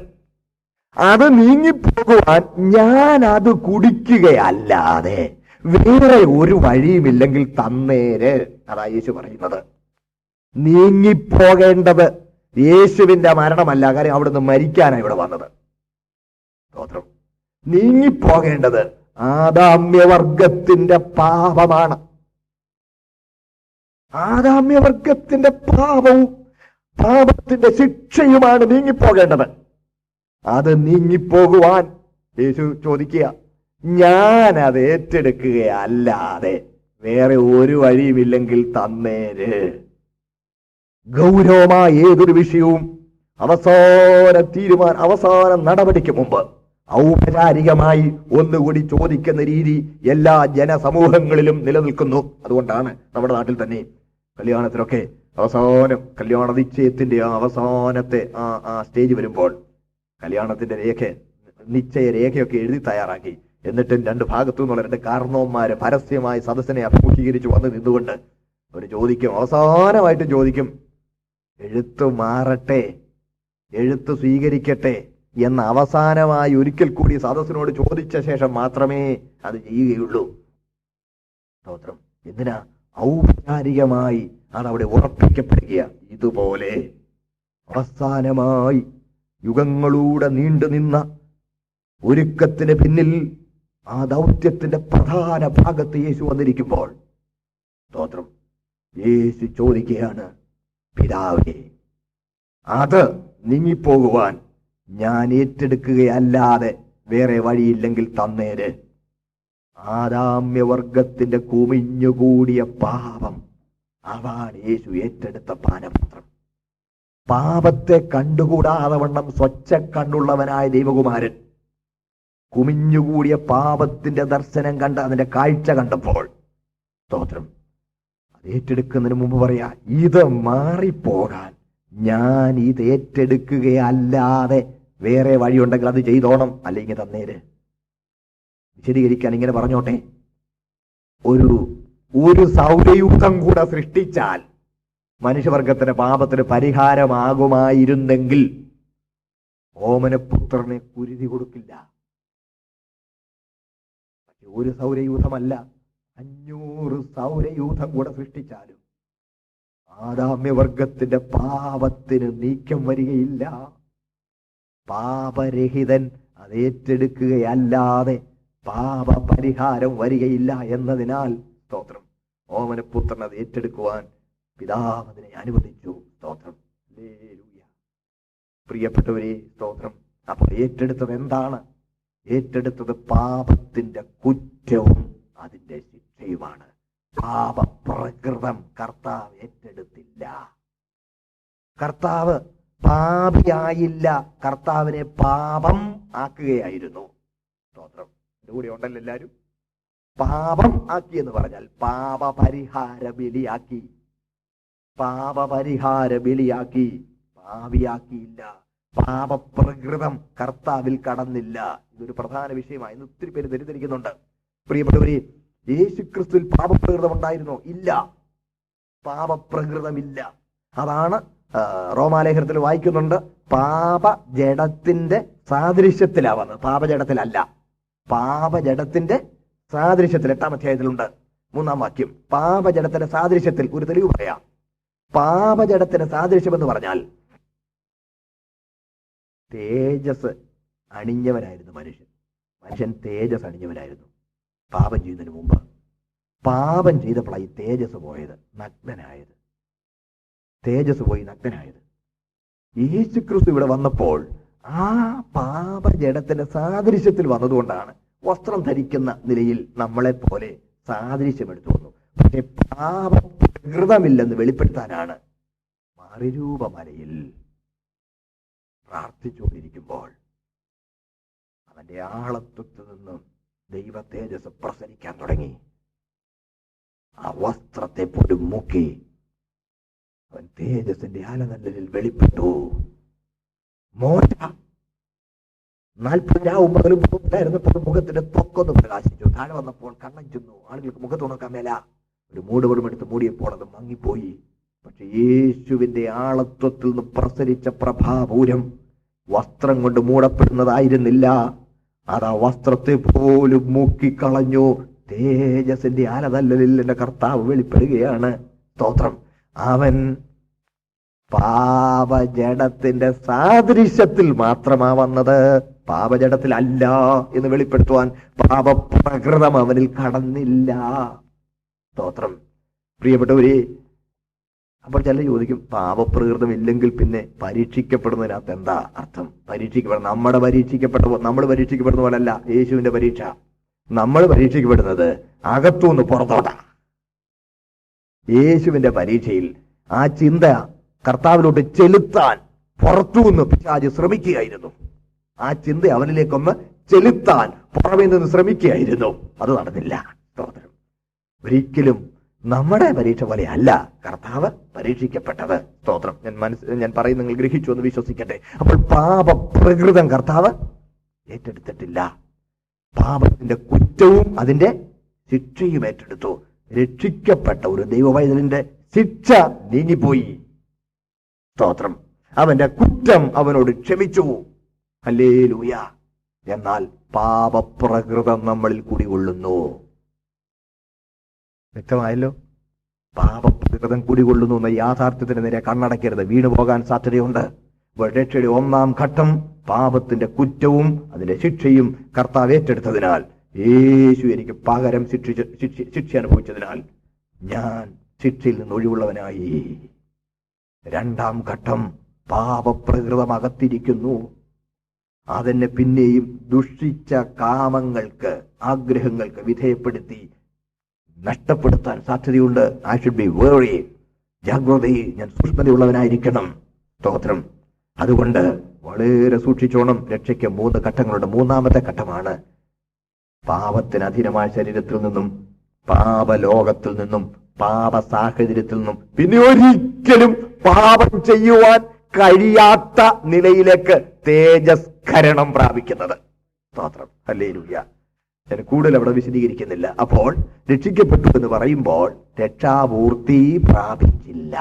ലേഖനം 14 പോലും അവർ നമ്മെ കൂടാതെ രക്ഷാപൂർത്തി പ്രാപിക്കാതിരിക്കേണ്ടതിന് ഏറ്റവും നല്ലതൊന്ന് മുൻകരുതിയിരിക്കുന്നു. സമയം കുറവായതുകൊണ്ട് എടുത്തു വായിപ്പിക്കുന്നില്ല. ഞാൻ റഫറൻസസ് പറയാം, നിങ്ങൾ അത് നോക്കി വായിച്ചുകൊള്ളണം. രക്ഷിക്കപ്പെട്ടിരിക്കുന്നു, രക്ഷിക്കപ്പെട്ടുകൊണ്ടിരിക്കുന്നു, രക്ഷിക്കപ്പെടും എന്ന് നാം തിരുവെഴുത്തിൽ വായിക്കുന്നുണ്ട്. റോമാലേഖനം 8-ാം അധ്യായം 24-ാം വാക്യം, തിമോഥെയോസിന്റെ 2-ാം ലേഖനം 1-ാം അധ്യായം 9-ാം വാക്യം, എഫേസ് ലേഖനം 2-ാം അധ്യായം 5-ാം വാക്യം തുടങ്ങിയ വേദഭാഗങ്ങളിൽ നാം രക്ഷിക്കപ്പെട്ടിരിക്കുന്നു എന്ന് കാണാം. എന്നാൽ ഫിലിപ്പ് ലേഖനം 2-ാം അധ്യായം 12-ാം വാക്യം, യൂദായുടെ ലേഖനം നമ്മൾ കാണുന്നത് 24-ാം വാക്യം, തെസ്സലോനിക്കർക്ക് എഴുതിയ കൊരിന്ത്യർക്ക് എഴുതിയ 1-ാമത്തെ ലേഖനം 1-ാം അധ്യായം 18-ാം വാക്യം, എബ്രായ ലേഖനം 7-ാം അധ്യായം 25-ാം വാക്യം എന്നീ വേദവാക്യങ്ങളിൽ നാം രക്ഷിക്കപ്പെട്ടുകൊണ്ടേയിരിക്കുന്നു എന്ന് കാണാം. ഇനി നാം രക്ഷിക്കപ്പെടുമെന്നും തെസ്സലോനിക്കർക്ക് എഴുതിയ 1-ാം ലേഖനം 5-ാം അധ്യായം 9-10 വാക്യങ്ങൾ, പത്രോസിന്റെ 1-ാം ലേഖനം 1-ാം അധ്യായം 4-ാം വാക്യം, തിമോഥെയോസിന്റെ 2-ാം ലേഖനം 2-ാം അധ്യായം 10-ാം വാക്യം തുടങ്ങിയ വാക്യങ്ങളിൽ നാം രക്ഷിക്കപ്പെടും എന്ന് കാണാം. രക്ഷയുടെ 3 ഘട്ടങ്ങളുണ്ട്. അതുകൊണ്ട് എന്നെ കേൾക്കുന്ന സഹോദരങ്ങളെ, രക്ഷിക്കപ്പെട്ടു എന്ന് പറയുമ്പോൾ അതിന്റെ 1-ാം ഘട്ടം കഴിഞ്ഞു, 2-ാം ഘട്ടത്തിലൂടെ തുടർന്നുകൊണ്ടിരിക്കുന്നു. അത്ര ചിന്തിക്കാവൂ. സ്തോത്രം. നമ്മൾ പ്രിസംഷനിലാകരുത്. തികഞ്ഞു എന്ന ചിന്ത ഒരിക്കലും നമ്മളിൽ വരാൻ പാടില്ല, പാടില്ല, പാടില്ല. രക്ഷിക്കപ്പെട്ടു, രക്ഷയിൽ മുന്നേറിക്കൊണ്ടിരിക്കുന്നു, വീണുപോകരുതേ. സ്തോത്രം. അതിന് ഉദാഹരണം കാണിച്ചിരിക്കുക. നിങ്ങളോ സകലവും ഒരിക്കൽ അറിഞ്ഞുവെങ്കിലും നിങ്ങളെ ഓർപ്പിപ്പാൻ ഞാൻ ഇച്ഛിക്കുന്നത് എന്തെന്നാൽ, കർത്താവ് ജനത്തെ മിസ്രയീമിൽ രക്ഷിച്ചിട്ടും വിശ്വസിക്കാത്തവരെ പിന്നത്തേതിൽ നശിപ്പിച്ചു. തള്ളിക്കളഞ്ഞു. ആട്ടിൻകുട്ടിയുടെ ചോരയാൽ വിടുവിക്കപ്പെട്ടവരാ, തള്ളിക്കളഞ്ഞു. പ്രിയപ്പെട്ടവരെ, അതുകൊണ്ട് രക്ഷിക്കപ്പെട്ടു എന്ന് പറയുമ്പോൾ തന്നെ നാം ഇനി കൃപയിൽ നിലനിന്നുകൊള്ളണം, വീണു പോകരുത്. സ്തോത്രം. വിശുദ്ധിയിൽ മുന്നേറണം. അതിനുവേണ്ടി ദൈവം ഒരുക്കിയിരിക്കുന്ന എത്ര ക്രമീകരണങ്ങളുണ്ടെന്നറിയാമോ? സ്തോത്രം. നാം വിശുദ്ധിയിൽ രക്ഷയുടെ 2ാം ഘട്ടത്തിൽ മുന്നേറുവാൻ കർത്താവ് ഒരുക്കിയിരിക്കുന്ന എത്രയെത്ര അനുഗ്രഹങ്ങളാണ് നമുക്കുള്ളത്. ഒന്ന്, സ്തോത്രം, ഏറ്റവും വലിയ അനുഗ്രഹം ദൈവവചനം. ദൈവത്തിന്റെ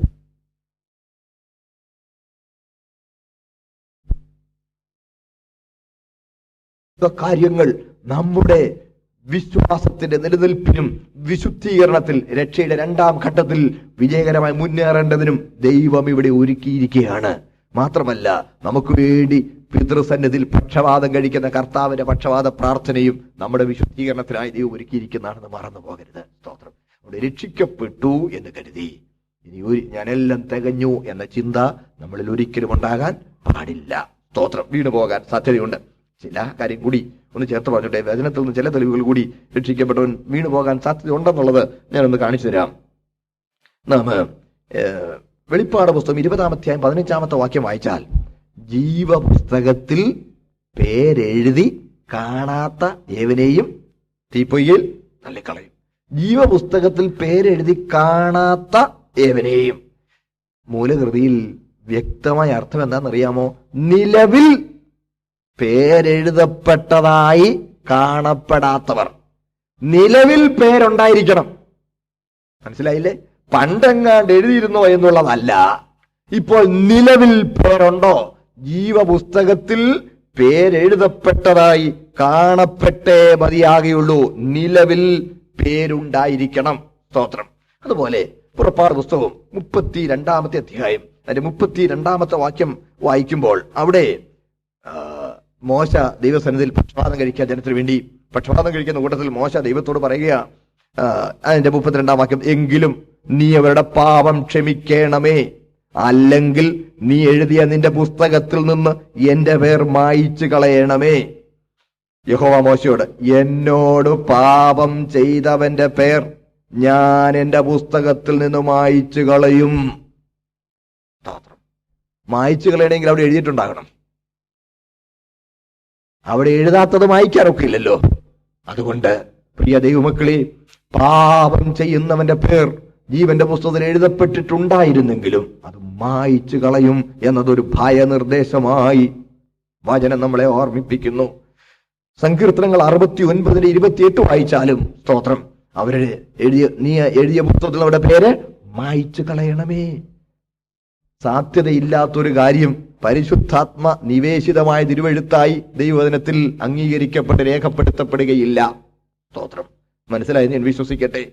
ആട്ടെ, അപ്പോൾ ദൈവവചനത്തിൽ അങ്ങനെ വാക്യങ്ങളുണ്ട്. മാത്രമല്ല, രക്ഷയുടെ 2ാം ഘട്ടമെന്ന ആശയം പോലും പക്ഷപാതം യേശുക്രിസ്തു പിതൃസനിൽ പക്ഷപാതം കഴിക്കേണ്ട ആവശ്യം പോലും രക്ഷിക്കപ്പെട്ടവർ നഷ്ടപ്പെടുകയില്ലെങ്കിൽ ഇല്ലാതെ വരും. മനസ്സിലായില്ലേ? സ്തോത്രം. ഇനി വേറെ ചില ന്യായങ്ങൾ ചോദിക്കുന്നതുണ്ട്.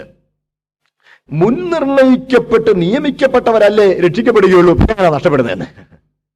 മുൻനിർണയിക്കപ്പെട്ട് നിയമിക്കപ്പെട്ടവരല്ലേ രക്ഷിക്കപ്പെടുകയുള്ളൂ, അങ്ങനെ രക്ഷിക്കപ്പെട്ട എങ്ങനെയാണ് നഷ്ടപ്പെട്ടു പോകുന്നത്? ദൈവം തന്നെ സർവജ്ഞാനത്തിൽ വലിയ വിളിച്ചു ചേർത്തിരിക്കുന്നതെന്ന് പ്രിയ ദൈവമക്കളെ ഒന്ന് ശ്രദ്ധിച്ചേ. സ്തോത്രം. നാം ദൈവവചനം പരിശോധിച്ചാൽ മുൻ നിയമനം, മുൻ നിർണയം, മുൻ അറിവ്, ഇതൊക്കെ ശ്രദ്ധയോടെ മനസ്സിലാക്കേണ്ടതാ. ദൈവവചനം പരിശോധിച്ചാൽ മുൻ അറിവിന് അനുസരിച്ചാണ് മുൻ നിയമനം. കേൾക്കണേ, മുൻ അറിവിനനുസരിച്ചാണ് മുൻ നിയമനം. ദൈവം ആരെയും ഇങ്ങനെ ആകണം എന്ന നിലയിൽ വിധിച്ച് രേഖപ്പെടുത്തി വെച്ചിട്ടില്ല. ഒന്നുകൂടി വ്യക്തമാക്കാം പറയുന്ന ആശയം. അതായത്, നമുക്ക് ദൈവം ഇച്ഛാശക്തി തന്നിട്ടുണ്ട്. നമ്മുടെ ഓരോരുത്തരുടെയും കാര്യം തീരുമാനിക്കുവാൻ ദൈവം നമുക്ക് സ്വാതന്ത്ര്യം തന്നിട്ടുണ്ട്. ആ സ്വാതന്ത്ര്യം ദൈവം നമുക്ക് തന്നിട്ടില്ലെങ്കിൽ നമ്മെ ന്യായം വിധിക്കുവാൻ ദൈവത്തിന് അധികാരമില്ലെന്ന് വരും. ഉത്തരവാദിത്വമില്ലെങ്കിൽ കുറ്റമില്ല. ശരിയല്ലേ? ഉത്തരവാദിത്വമില്ലെങ്കിൽ കുറ്റമില്ല. അപ്പോൾ ഉത്തരവാദിത്വം ഇച്ഛാശക്തിയിലൂടെ ദൈവം നമുക്ക് തന്നിട്ടുള്ളത് കൊണ്ടാണ് നമുക്ക് കുറ്റമുള്ളത്, ശിക്ഷയുള്ളത്. അതുകൊണ്ട് ദൈവം ആരെയും കുറിച്ചൊന്നും തലേ വരച്ചു വെച്ച് മുൻകൂട്ടി വിധിച്ച് സീല് ചെയ്ത് വെച്ചിരിക്കുന്നില്ല. നമ്മുടെ ഇന്ത്യയിലെ ഒരു പറച്ചിലാ, വിധിയാണ്, തലേ വരയാന്ന് പറയും. തലയിൽ വരയുണ്ട്, ഇങ്ങനെ പകുത്ത് ജീകപ്പടി ഒരു വരയുണ്ട്, അല്ലാതെ വരയൊന്നുമില്ല. തെറ്റിദ്ധരിക്കരുത് നിങ്ങൾ, അല്ലാതെ വരയൊന്നുമില്ല. ദൈവം അങ്ങനെ വരച്ചു. നിങ്ങളൊന്ന് ഓർത്തു നോക്കി, ഞാൻ ജനിക്കുന്ന സമയത്ത് എന്നെ കുറിച്ച് എന്തെങ്കിലുമൊക്കെ തീരുമാനിച്ചു വെച്ചു, സീല് ചെയ്ത് എന്റെ കയ്യിലൊക്കെ എഴുതി വെച്ച് തലയിൽ വരച്ചു വെച്ച് സീല് ചെയ്ത് വെച്ചിരുന്നെങ്കിൽ എനിക്ക് പിന്നെ അതിന് വ്യത്യാസപ്പെടാൻ കഴിയുമോ? അതിന് വ്യത്യാസപ്പെടാൻ എന്നെ കുറിച്ച് എഴുതി വെച്ചിരിക്കുന്നത് മദ്യപനായി ജീവിച്ച കൊലപാതകനായി കത്തിക്കുത്തിൽ തീർണമെന്നാണെന്നിരിക്കട്ടെ. അങ്ങനെ എഴുതി വെച്ച് സീൽ ചെയ്ത് വെച്ചിരുന്ന ഞാൻ അങ്ങനെ ആവും. അങ്ങനെ ആയി കഴിയുമ്പോൾ അന്ത്യന്യായവിധി എന്നെ പിടിച്ചു നിർത്തിട്ട് എന്നോട് ചോദിച്ചെന്നിരിക്കട്ടെ, തോമസേ, അടിയൻ നീ കൊലപാതകനായിരുന്നു. അതെ. സുവിശേഷം കേട്ടിട്ടുണ്ടോ? ഉണ്ട്. അംഗീകരിച്ചിട്ടില്ല? ഇല്ല. ശപിക്കപ്പെട്ടവരെ, സുവിശേഷം കേട്ടിട്ട് അംഗീകരിക്കാത്ത ദോഷി, കൊലപാതക, പോ നാശത്തിലേക്ക്, ശിക്ഷയ്ക്ക് എന്ന് പറഞ്ഞ് എന്നെ തള്ളിവിട്ടാൽ ഞാൻ മനുഷ്യനാണ് തിരിഞ്ഞൊരു വാക്യോ ചെയ്തേ പോവുള്ളൂ. ദൈവമേ, ഈ ഉള്ളവൻ ജനിക്കുന്നതിന് മുമ്പ് ഇതെല്ലാം എഴുതി വെച്ചെന്നെ തലയെ സീൽ ചെയ്ത് വെച്ച് വിട്ടേച്ച് ഞാനിപ്പോ അങ്ങനെ ആയതിന് എന്നെ ശിക്ഷിക്കുന്ന നീതിയാണോ എന്നൊന്ന് ചോദിച്ചേച്ചേ ഞാൻ പോവുള്ളൂ. അല്ലേ ഉള്ളൂ? ആരായാലും അത്രേ ഉള്ളൂ. പ്രിയപ്പെട്ടവരെ, അങ്ങനെ ആരെയും കുറിച്ച് അങ്ങനെ സീല് ചെയ്ത് വെച്ച് ഇങ്ങോട്ട് വിട്ടിട്ടില്ല. സർവജ്ഞാനത്തിൽ കേട്ടെ, സർവജ്ഞാനത്തിൽ ആരൊക്കെ എങ്ങനൊക്കെ ആകും എന്ന് ദൈവം അറിയുന്നു. എന്നാൽ ആരൊക്കെ എങ്ങനൊക്കെ ആകണം എന്ന് ദൈവം വിധിച്ചിട്ടില്ല. മനസ്സിലായില്ലേ? ആരൊക്കെ എങ്ങനെയൊക്കെ ആകും എന്ന് ആദിയിലെ അവസാനം അറിയാവുന്ന കർത്താവിന് അറിയാം. എന്നാൽ ആരൊക്കെ എങ്ങനെയൊക്കെ ആകണം എന്ന് വിധിച്ചിട്ടില്ല. ഇപ്പോൾ ഏതെങ്കിലും ഒക്കെ ആളുകളെ കുറിച്ച് ഈവൻ നിത്യജീവനിൽ കാണണം എന്ന് വിധിച്ച് സീൽ ചെയ്ത് വെച്ചിരിക്കുകയാണെങ്കിൽ അവന് പോകാൻ ഒക്കെയല്ല, പിന്മാറി പോകാൻ ഒക്കെയല്ല. മനസ്സിലായല്ലോ? സ്തോത്രം. അങ്ങനെ ആരെയും കുറിച്ച് ഒന്നും സീല് ചെയ്ത് വെച്ച് വിധിച്ച് തീരുമാനിച്ചു വെച്ചിട്ടില്ല. ദൈവം നമുക്ക് ഇച്ഛാശക്തി തന്നിരിക്കുക. സ്തോത്രം. അടുത്തൊന്നുകൂടെ പറയാം. ആരെക്കുറിച്ചെങ്കിലും അങ്ങനെ സീൽ ചെയ്ത് വെച്ചിരിക്കുകയാണെങ്കിൽ അവന് റോബോട്ടിനെ പോലെ ഒരു പ്രീ പ്രോഗ്രാം അനുസരിച്ച് പോവുകയല്ലേ ഉള്ളൂ. അവന് സ്വാതന്ത്ര്യമില്ല. പക്ഷേ സ്വാതന്ത്ര്യമുണ്ടെങ്കിൽ മാത്രമേ വേദപുസ്തകം പറയുന്ന ബന്ധം ദൈവത്തോട് ഉണ്ടാകാൻ കഴിയൂ. കാര്യം വേദപുസ്തകം പറയുന്ന ബന്ധം സ്നേഹബന്ധമാ. ദൈവം നമ്മളിൽ നിന്ന് ആഗ്രഹിക്കുന്ന എന്ത് ബന്ധമാണെന്നറിയാമോ? സ്നേഹബന്ധം. ഈ സ്നേഹമെന്ന് പറയുന്നത് മാൻഡേറ്ററി ആയിട്ട് നിയമനിർബന്ധിതമായി ആരിലും ഉളവാക്കാൻ കഴിയുന്ന ഒരു സ്വഭാവമല്ല. ഇപ്പൊ പറഞ്ഞ മനസ്സിലായോ? ഏതെങ്കിലും ഒരു ഒരു ഒരു ഒരു ഭർത്താവ് വേണോ കഴിഞ്ഞു വന്നപ്പം ഭാര്യയോട് പറയാ, നീ എന്നെ സ്നേഹിച്ചോണം, അല്ലെങ്കിൽ ഞാൻ തല്ലും, ഭക്ഷണം തരത്തില്ല, സാരി മേടിച്ചു തരത്തില്ല, തല്ലും. ഞാൻ സ്നേഹിക്കാമേ, ഞാൻ സ്നേഹിക്കാം, ഞാൻ എന്നാ ചെയ്യേണ്ടത്? അത് നീ എന്നെ you should call me in all honeyed terms. ഒത്തിരി ഹണിയർ ടേംസിലൊക്കെ എന്നെ വിളിക്കണം, അത് ചെയ്യണം, ഇത് ചെയ്യണം എന്നൊക്കെ പറഞ്ഞു. ശരി, ഇതൊക്കെ ഞാൻ ചെയ്യാം. മനസ്സിലായില്ലേ? ഇതൊക്കെ ഞാൻ ചെയ്യാം. ഈ ഭാര്യ ഇദ്ദേഹം പറഞ്ഞത് മുഴുവൻ അതുപോലെ അണുവിട തെറ്റാതെ ചെയ്യും. പക്ഷെ ചെയ്തു എന്ന് കരുതി സ്നേഹിക്കുമോ? സ്നേഹിക്കുകയല്ല. സ്നേഹം അതല്ല. സ്നേഹം എന്ന് പറയുന്നത് അകത്തുണ്ടാകേണ്ട ഒരു വോളണ്ടറി, സ്വയമായി ഡെവലപ്പ് ചെയ്യേണ്ട ഒരു സ്വഭാവമാണ്, ഒരു പ്രകൃതമാണ്. അതുകൊണ്ടാണ് സ്നേഹം കൊടുത്തിട്ടേ സ്നേഹം കിട്ടാൻ കഴിയൂ. Love begets love. സ്നേഹം കൊടുത്താൽ സ്നേഹം കിട്ടും. അതാ കർത്താവ് തന്റെ സ്നേഹം ഇങ്ങോട്ട് തന്നേച്ച് നീ എന്നെ സ്നേഹിക്കണമെന്ന് പറഞ്ഞേക്കുക. ഹല്ലേലൂയ. അത് നിയമനിർബന്ധിതമായി നേരത്തെ സീൽ ചെയ്ത് വെച്ചേച്ച് ഉണ്ടാക്കാൻ കഴിയുന്ന ഒരു പരിപാടി ആണോ? അല്ല. It cannot be mandatorily cultivated in a person whosoever he be. സ്തോത്രം. അതുകൊണ്ട് ആരെയും കുറിച്ചും നിയമിച്ചു വെച്ചിരിക്കുകയല്ല.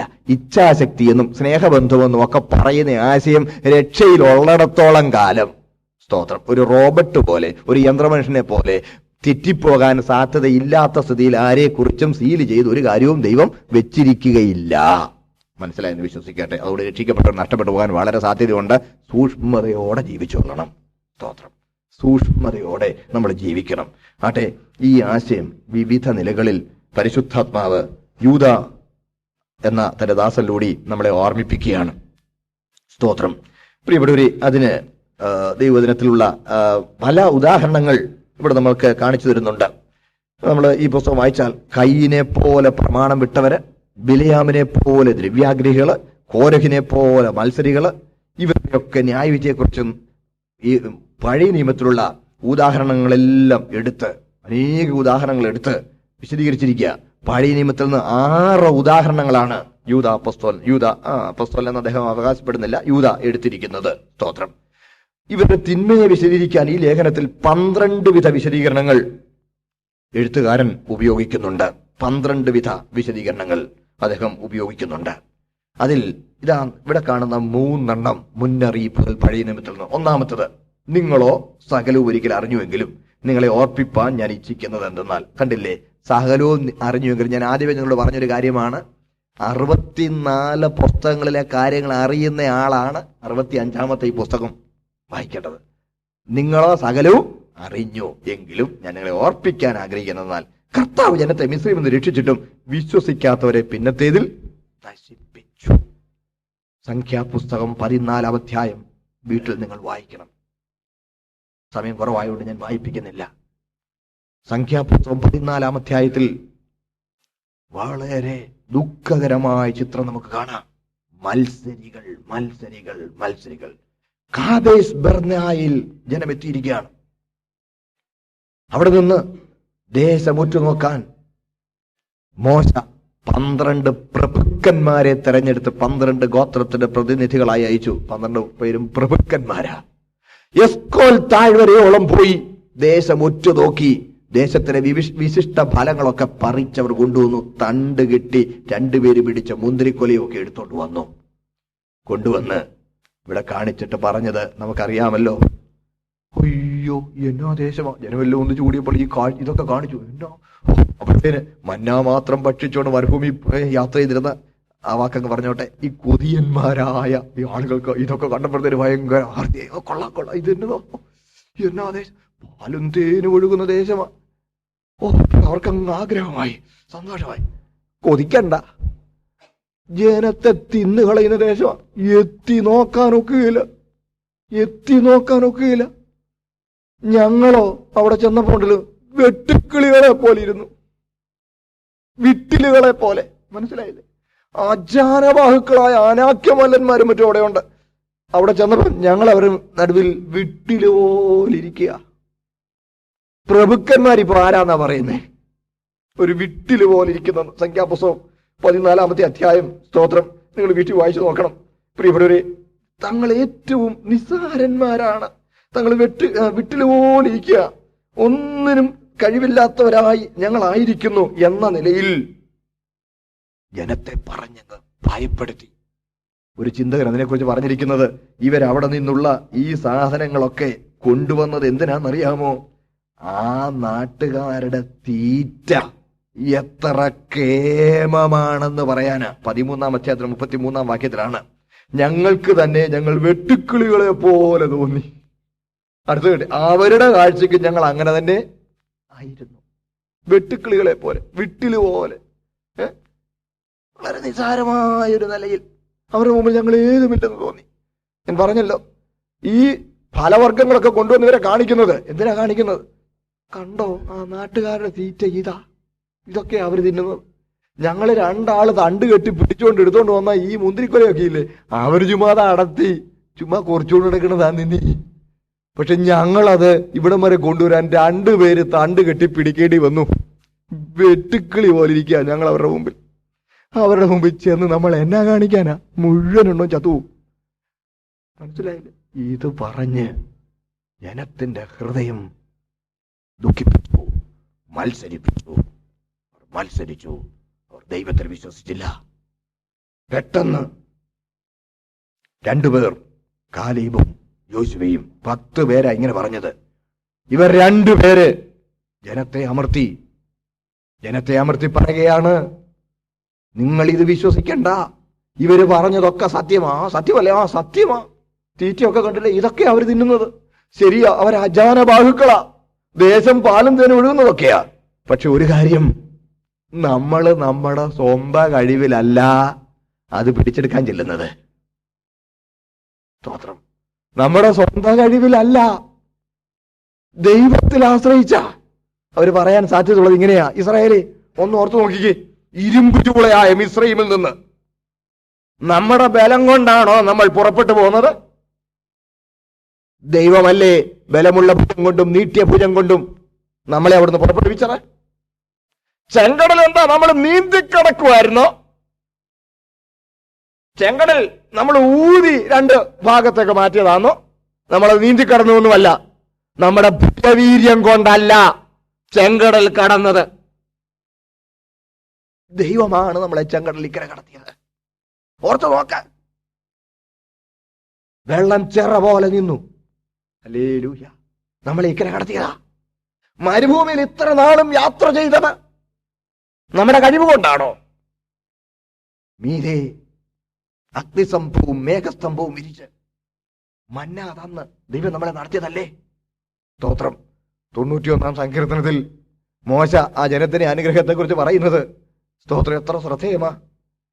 തന്റെ സഹോദരനായ അഹറോൻ മരിച്ചപ്പോൾ ആ അഹറോന്റെ ശവസംസ്കാരത്തിന് എഴുതിയ ആ സങ്കീർത്തനമാണ് 90-ാം സങ്കീർത്തനം. നമുക്കറിയാം, വിലാപഗീതം എന്നൊന്നും പറയാനൊക്കെയല്ല, പ്രത്യാശന ഗീതമാ. കാര്യം തുടങ്ങുന്നത് ദൈവമേ എന്റെ സഹോദരൻ പോയല്ലോ എന്നല്ല തുടങ്ങുന്നത് എന്താ? കർത്താവേ നീ തലമുറ തലമുറയായി ഞങ്ങളുടെ സങ്കേതമായിരിക്കുന്നു.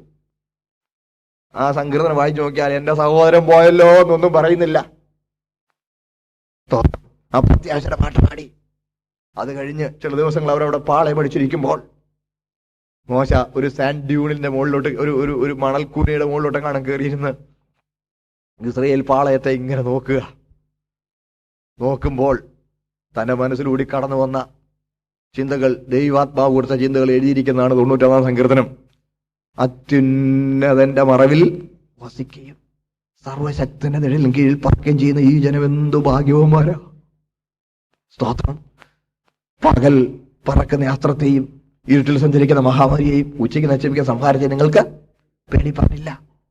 പ്രിയപ്പെട്ടവരെ, മരുഭൂമിയിലൊക്കെ താമസിക്കുന്ന ആളോട് ചോദിച്ചറിയാം. ഞാൻ വടക്കേ ഇന്ത്യയിൽ സുവിശേഷകളില്ലായിരുന്നപ്പോൾ ഞങ്ങളുടെ കൂടെ പ്രവർത്തിച്ചിരുന്ന ചില സഹോദരങ്ങളോട് സംസാരിക്കാൻ ഇടയായിട്ടുണ്ട്. അവർക്ക് ട്രെയിനിങ് കൊടുക്കുമ്പോൾ പറയും, മണൽക്കാറ്റ് വന്നാൽ ആന്തി അടിച്ചാൽ, ഗുജറാത്ത് മരുഭൂമിയിലൊക്കെ പോയി ആന്തി അടിക്കും എന്ന് പറഞ്ഞാൽ അറിയാമല്ലോ, അങ്ങൂടെയും ഇങ്ങൂടെയും 2 കാറ്റടിക്കും. തടഞ്ഞു നിർത്താനായി മരങ്ങളില്ല, മലകളില്ല, ഒന്നുമില്ല. ചീറി വരുന്ന കാറ്റുകൾ 2 വശത്തുനിന്നും വന്ന് ഒരുമിച്ച് കൂടി ചേരുമ്പോൾ ചുഴിയാകും. ചുഴലിക്കാറ്റാകും. ചുഴലിക്കാറ്റ് ചിലപ്പോൾ താഴോട്ടങ്ങ് തിരിയുമ്പോൾ ഈ മണ്ണെല്ലാം കൂടി ചുറ്റി അടിച്ച്, അപ്പോൾ താഴെ ഒരു അവിടെ ചെന്ന് മുട്ടിയ ശേഷം ഇത് നേരെ അങ്ങ് തിരിഞ്ഞാൽ ഈ മണലെല്ലാം കൊണ്ട് ഒരു മല പോലെ മണലും കൊണ്ടങ്ങ് മുകളിലോട്ട് പോവുക. ആകാശത്തോട്ടം കയറി ആകാശം അങ്ങ് മൂടിക്കഴിയുമ്പോൾ ഇച്ചിരി കഴിയുമ്പോൾ ഈ കാറ്റം കുറയുമ്പോൾ ഈ കയറിപ്പോയ മണ്ണ് മുഴുവൻ അങ്ങ് താഴോട്ട് വരും. അതിന്റെ കീഴിൽ കുഴിച്ചിടപ്പെട്ടു പോകും, ജീവനോടെ കുഴിച്ചിടപ്പെട്ടു പോകും. ട്രെയിനിങ് കൊടുക്കുമ്പോൾ സഹോദരന്മാരോട് പറയുമായിരുന്നത് ഇങ്ങനെയാണെന്ന് ഞാൻ കേട്ടിട്ടുണ്ട്: കീപ് റണ്ണിങ്. ആന്തി അടിക്കുന്ന കണ്ട കീപ് റണ്ണിങ്. എങ്ങോട്ടൊന്നില്ല, ഓടിക്കോണം. ഇങ്ങനെ മണൽ വീണോണ്ടിരിക്കുമ്പോഴാണ് കീപ് റണ്ണിങ്.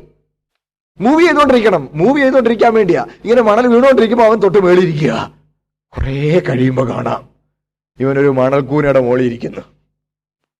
മൂവ് ചെയ്തുകൊണ്ടിരുന്നാ മതി. അങ്ങനെ അവൻ രക്ഷപ്പെടുന്നത്.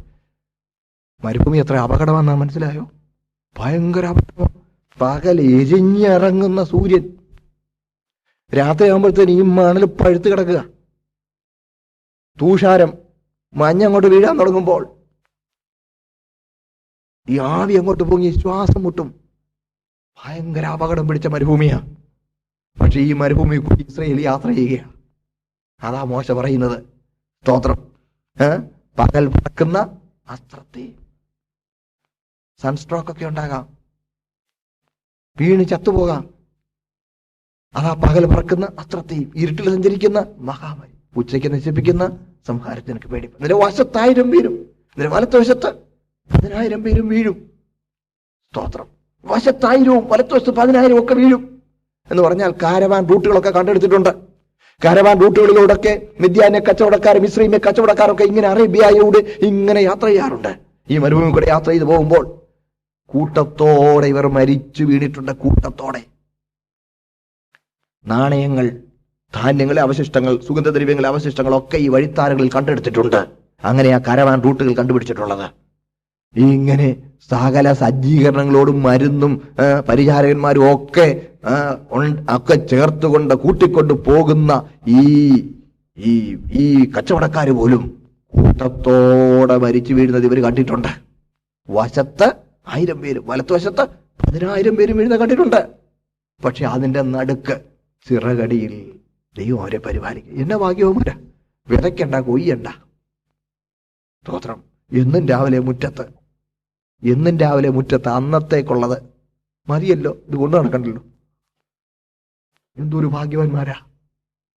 മണല് മാറ്റിയാൽ വെള്ളം, വിളക്ക് വേണ്ട, ഈ മേഘം ജ്വലിച്ച് പ്രകാശിക്കുക. വീടിന്റെ റൂഫിനെ കുറിച്ചൊന്നും ചിന്താഭാരപ്പെടണ്ട, നീരേ മേഘം വിരിച്ചിരിക്കുക. എന്തോ ഒരു ഭാഗ്യവാന്മാർ.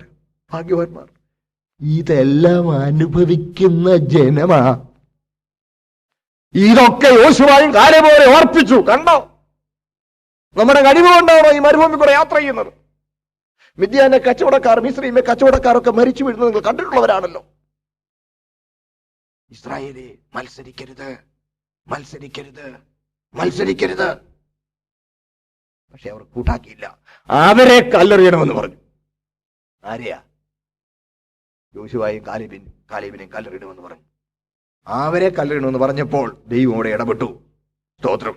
ദൈവം ഇടപെട്ടു എന്ന് മാത്രമല്ല, 14-ാം അധ്യായം 37-ാം വാക്യം വായിച്ചപ്പോൾ ദേശത്തെക്കുറിച്ച് ദുർവർത്തമാനം പറഞ്ഞവരായ പുരുഷന്മാർ യഹോവയുമായി ഒരു ബാധ കൊണ്ട് മരിച്ചു. 10 ഒരു ബാധ വന്നിട്ടേ മാറി. ദൈവകോപം ഉണ്ടാക്കി. അതുകൊണ്ട് അവര് അഹമ്മതിയോടെ ഞങ്ങളിപ്പോ ചെന്നേക്കാന്ന് പറഞ്ഞു. പിറ്റേ ദിവസം കേരള പോകല്ലെന്നൊക്കെ മോശ പറഞ്ഞു. എന്നിട്ടും പോയി. പക്ഷെ എല്ലാവരും തോറ്റു. പ്രിയപ്പെട്ടവരെ, മത്സരം. അവിടെ ഉപയോഗിച്ചിരിക്കുന്ന ഒരു പദം നിങ്ങളുടെ ശ്രദ്ധ കൊണ്ടാൻ എനിക്ക് താല്പര്യമുണ്ട്. അതിന്റെ 33-ാം വാക്യം, സംഖ്യാപുസ്തകം 14-ാം അധ്യായം 33-ാം വാക്യം മുതൽ വായിക്കുമ്പോൾ ഇങ്ങനെ കാണാം. നിങ്ങളുടെ ശാപം മരുഭൂമിയിൽ ഒടുങ്ങും വരെ നിങ്ങളുടെ മക്കൾ മരുഭൂമിയിൽ 40 സംവത്സരം ഇടയരായി സഞ്ചരിച്ച് നിങ്ങളുടെ പാതിവൃത്യഭംഗം വഹിക്കും. മനസ്സിലായില്ലേ? മുമ്പേ ഞാൻ പറഞ്ഞ ഉദാഹരണങ്ങളൊക്കെ നിങ്ങളുടെ മനസ്സിൽ വരണം. പാതിവൃത്യഭംഗം. ഇസ്രായേലേ, നിന്നെക്കുറിച്ച് ഞാൻ ആഗ്രഹിച്ചിരുന്നത് നീ എക്സ്ക്ലൂസീവ്ലി സോൾലി, സ്തോത്രം, എന്നിൽ മാത്രം ആശ്രയിച്ച് എന്നിൽ വിശ്വസിച്ച് എന്നോട് പറ്റിയിരിക്കണമെന്നാണ്. പക്ഷേ നീ എന്നോട് പറ്റിയിരിക്കുവാൻ കൂട്ടാക്കാതെ നിന്റെ സ്വന്തം കഴിവിൽ ആശ്രയിച്ച് നീ അവരുടെ മുമ്പിൽ വെട്ടുക്കിളിയെ പോലെ ഇരിക്കുന്നു എന്ന് പറഞ്ഞ് മത്സരിച്ചു. നിന്റെ പാതിവൃത്യഭംഗം നിന്റെ തലമുറ വഹിക്കും. ഏകനാഥൻ എന്ന് പറയുന്ന ആശയം മനസ്സിലാവുന്നുണ്ടോ? ഏകനാഥൻ. സഹോദരങ്ങളെ, നമ്മുടെ ഇടയിൽ നിലനിൽക്കുന്ന കാര്യങ്ങൾ കൊണ്ട് തന്നെ നമ്മളെ ന്യായം വിധിക്കും ദൈവം. അറിഞ്ഞില്ലെന്നാർക്കും പറയാനൊക്കുകയില്ല. നിങ്ങൾ കർത്താവിനെ ഏകനാഥനായി കാണണം. പല ആളുകൾക്കും ദൈവമാരാ? ദൈവം കഴിഞ്ഞ ദിവസം എവിടെയോ പറഞ്ഞതുപോലെ ദൈവം ഒരു കൽപ്പവൃക്ഷവും ഒരു കാമധേനുവും ഒക്കെയാ. എന്തുവാ കൽപ്പവൃക്ഷം? എന്ത് ചോദിച്ചാലും കിട്ടുന്നത്. കാമധേനു എന്നെ ചോദിച്ചാലും കിട്ടും. ഇതാ നമ്മുടെയൊക്കെ ചിന്ത. നമ്മൾ എന്നാ ചോദിച്ചാലും ഇങ്ങോട്ട് തരാനിരിക്കുന്ന ഒരുവനെന്ന് മാത്രമേ നമുക്ക് ദൈവത്തെക്കുറിച്ച് ചിന്തയുള്ളൂ. നമ്മളെ അവന്റെ വകയാണെന്ന് എന്താ ഓർക്കാത്തെ? നമ്മളെ അവന്റെ വകയാ. ദൈവം നമ്മിൽ നിന്ന് ആഗ്രഹിക്കുന്ന നമ്മൾ അവനോട് പാതിവൃത്യ ബന്ധത്തിൽ എക്സ്ക്ലൂസീവ്ലി കർത്താവിനോട് മാത്രം ലോയലായി പറ്റിയിരിക്കണമെന്നാ. ഇസ്രായേൽ അത് ചെയ്തില്ല. അതാണ് അവരുടെ അവിശ്വാസം. സ്തോത്രം. കണ്ടില്ലേ അവരുടെ ദൈവം അവരോട് പറഞ്ഞ വാക്ക് 30-ാം വാക്യത്തിലുണ്ട്. യെഫുന്നയുടെ മകൻ കാലേബും നൂന്റെ മകൻ യോശുവയും ഒഴികെ 20 വയസ്സ് മുതൽ മേലോട്ട് എണ്ണപ്പെട്ടവരായി എന്റെ നേരെ പിറുപിറുത്തവരായി നിങ്ങളുടെ എണ്ണത്തിൽ ആരും ഞാൻ നിങ്ങളെ പാർപ്പിക്കുമെന്ന് സത്യം ചെയ്തിട്ടുള്ള ദേശത്ത് കടക്കയില്ല. എന്നാൽ കൊള്ളയായി പോകുമെന്ന് നിങ്ങൾ പറഞ്ഞിട്ടുള്ള നിങ്ങളുടെ കുഞ്ഞുകുട്ടികളെ ഞാൻ അതിൽ കടക്കുമാറാക്കും. സ്തോത്രം. സഹോദരങ്ങളെ, സംഖ്യാപുസ്തകം എന്ന് കേൾക്കുമ്പോൾ ഉള്ളിൽ ഒരു കിടിലം ഉണ്ടാകണം. കാരണം സംഖ്യാപുസ്തകം എന്ന പുസ്തകത്തിന്റെ പ്രമേയം, വാട്ട് ഈസ് ദ തീം? അതിന്റെ തീം എന്താണെന്ന് അറിയാമോ? ഇസ്രായേൽ മക്കളെ 2 എണ്ണമെടുപ്പിന്റെ ചരിത്രമാണ് സംഖ്യാപുസ്തകം. ഇതിന് സംഖ്യാപുസ്തകം എന്ന് തന്നെ പേരിട്ടിരിക്കുന്നത് അതുകൊണ്ടാ. 2 എണ്ണമെടുപ്പിന്റെ ചിത്രമാണ് സംഖ്യാപുസ്തകത്തിൽ. ഒന്നാമത്തെ എണ്ണമെടുപ്പ് സീനായിൽ വെച്ച്, സംഖ്യാപുസ്തകം 1-ാം അധ്യായം 3-ാം വാക്യത്തിൽ നമുക്കിങ്ങനെ കാണാം: നീയും അഹരോനും ഇസ്രായേലിൽ 20 വയസ്സ് മുതൽ മേലോട്ട് യുദ്ധത്തിന് പുറപ്പെടുവാൻ പ്രാപ്തിയുള്ള എല്ലാവരെയും ഗണമായി എണ്ണണം.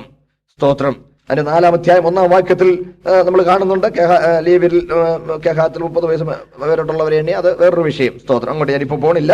സ്തോത്രം. നോക്കണേ, അപ്പോൾ സീനായി മരുഭൂമിയിൽ വെച്ച് 1-ാം അധ്യായം 1-ാം വാക്യത്തിലുണ്ട്, സീനായി മരുഭൂമിയിൽ വെച്ച് എണ്ണാൻ തുടങ്ങിയതാ. അതാണ് 1-ാമത്തെ എണ്ണമെടുപ്പ്. അത് കഴിഞ്ഞു 2-ാമതൊരു എണ്ണമെടുപ്പുണ്ടായി. സ്തോത്രം. 2-ാമത്തെ എണ്ണമെടുപ്പ് മോവാബ് സമഭൂമിയിൽ വെച്ചാണ് സംഭവിച്ചത്. മറക്കരുത്.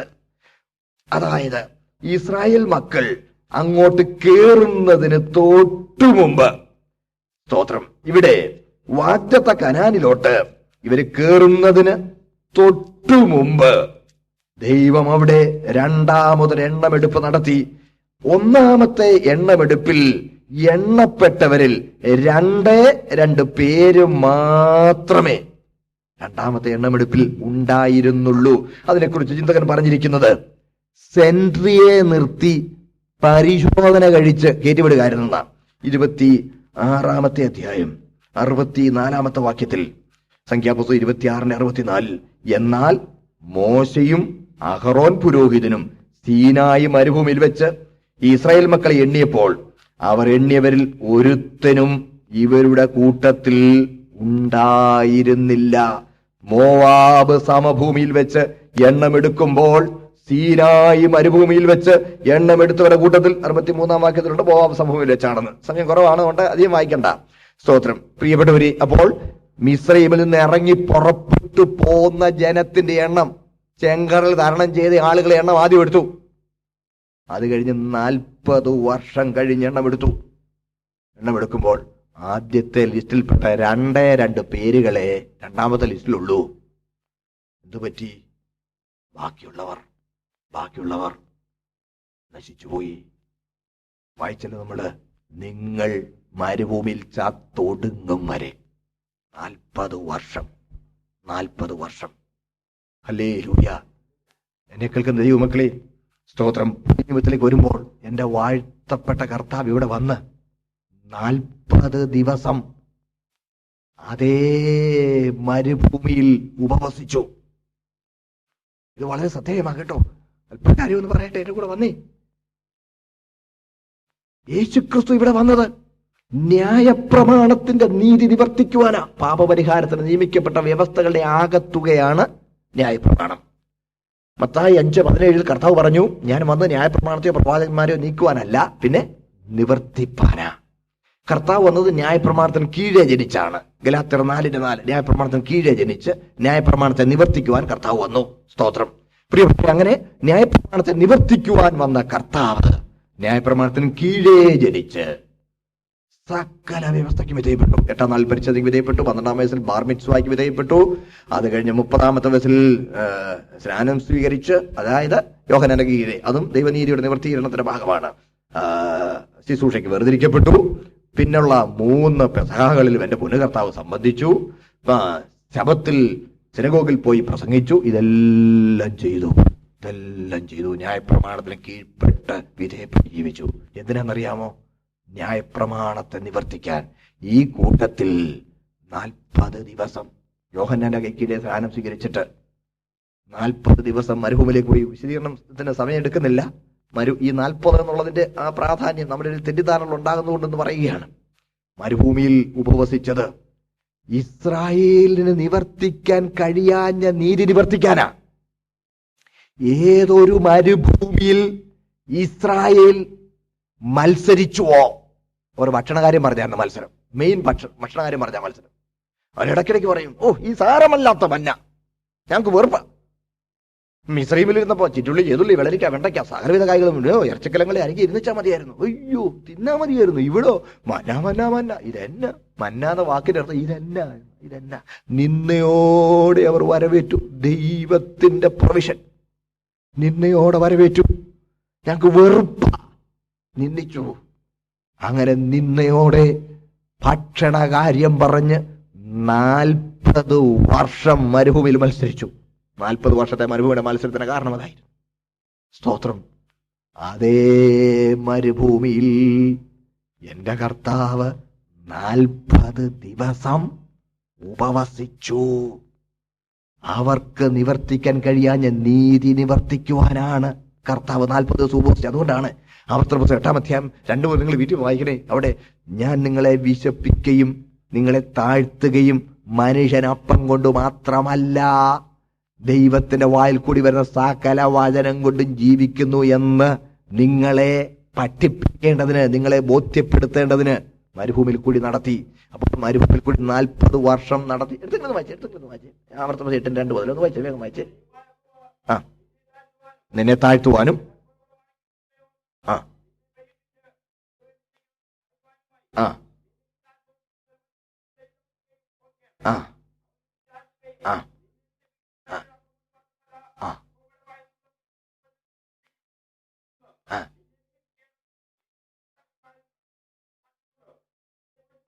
നന്ദി. കേട്ടോ, എന്തിനാ 40 വർഷം മരുഭൂമി നടത്തി നിന്നെ താഴ്ത്തുവാനും നിന്റെ ഹൃദയത്തിരിക്കുന്നത് എന്താണെന്ന് നിന്നെ ഒന്ന് മനസ്സിലാക്കി തരാൻ കർത്താവിനറിയാം. നിനക്കൊന്ന് മനസ്സിലാക്കി തരാൻ എന്നൊരു അവസരമാകേണ്ടതിന്. അടുത്തത്, മനുഷ്യനപ്പം കൊണ്ട് മാത്രമല്ല ദൈവത്തിന്റെ വായിൽ കൂടിയിരുന്ന സകല വചനം കൊണ്ട് ജീവിക്കുന്നു നിന്നെ ഗ്രഹിപ്പിക്കേണ്ടതിന് വിതയും കൊയ്ത്തുമില്ലാത്ത മരുഭൂമി കൂടി മന്ന ആഘോഷിപ്പിച്ച് ഞാൻ നിന്നെ നടത്തി. പക്ഷേ അവരത് പഠിച്ചില്ല. അവർ തങ്ങളെ തന്നെ താഴ്ത്തിയില്ല, മത്സരിച്ചു. ഇവിടെ കണ്ടോ, അവിശ്വസിച്ചു, മത്സരിച്ചു, താഴ്ത്തിയില്ല.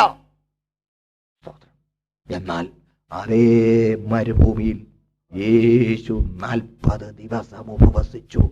ഉപവാസത്തിനൊടുവിൽ പരീക്ഷകൻ വന്നിട്ട് ചോദിച്ചു, ഈ കല്ലൊന്ന് അപ്പമാകാൻ കൽപ്പിക്കും. കർത്താവ് എന്ന മറുപടി പറഞ്ഞു, മനുഷ്യൻ അപ്പം കൊണ്ട് മാത്രമല്ല ദൈവത്തിന്റെ വായിൽ കൂടി വരുന്ന സകല വചനം കൊണ്ടും ജീവിക്കുന്നു.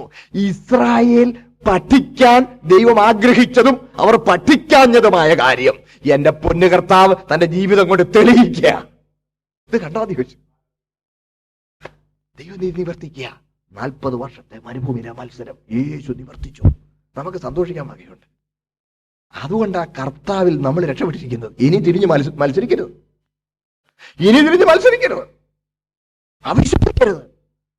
വിശ്വാസത്തിന്റെ എതിർപദം അവിശ്വാസം എന്ന് പറയുമ്പോൾ അതിന് മറ്റൊരു വാക്ക് മത്സരമെന്ന. മത്സരിക്കരുത്. കർത്താവ് ജനത്തെ മിസ്രൈമിൽ രക്ഷിച്ചിട്ടും വിശ്വസിക്കാത്ത ജനത്തെ നശിപ്പിച്ചു. അടുത്തത്, തങ്ങളുടെ വാഴ്ച കാത്തുകൊള്ളാതെ സ്വന്തം വാസസ്ഥലം വിട്ടുപോയ ദൂതന്മാരെ മഹാദിവസത്തിന് വിധിക്കായി എന്നേക്കുള്ള ചങ്ങലയിട്ട് അന്ധകാരത്തിന് കീഴിൽ സൂക്ഷിച്ചിരിക്കുന്നു. ശരി, അഭിപ്രായ വ്യത്യാസങ്ങളൊക്കെ ഉള്ള ഒരു ഭാഗമാണ്.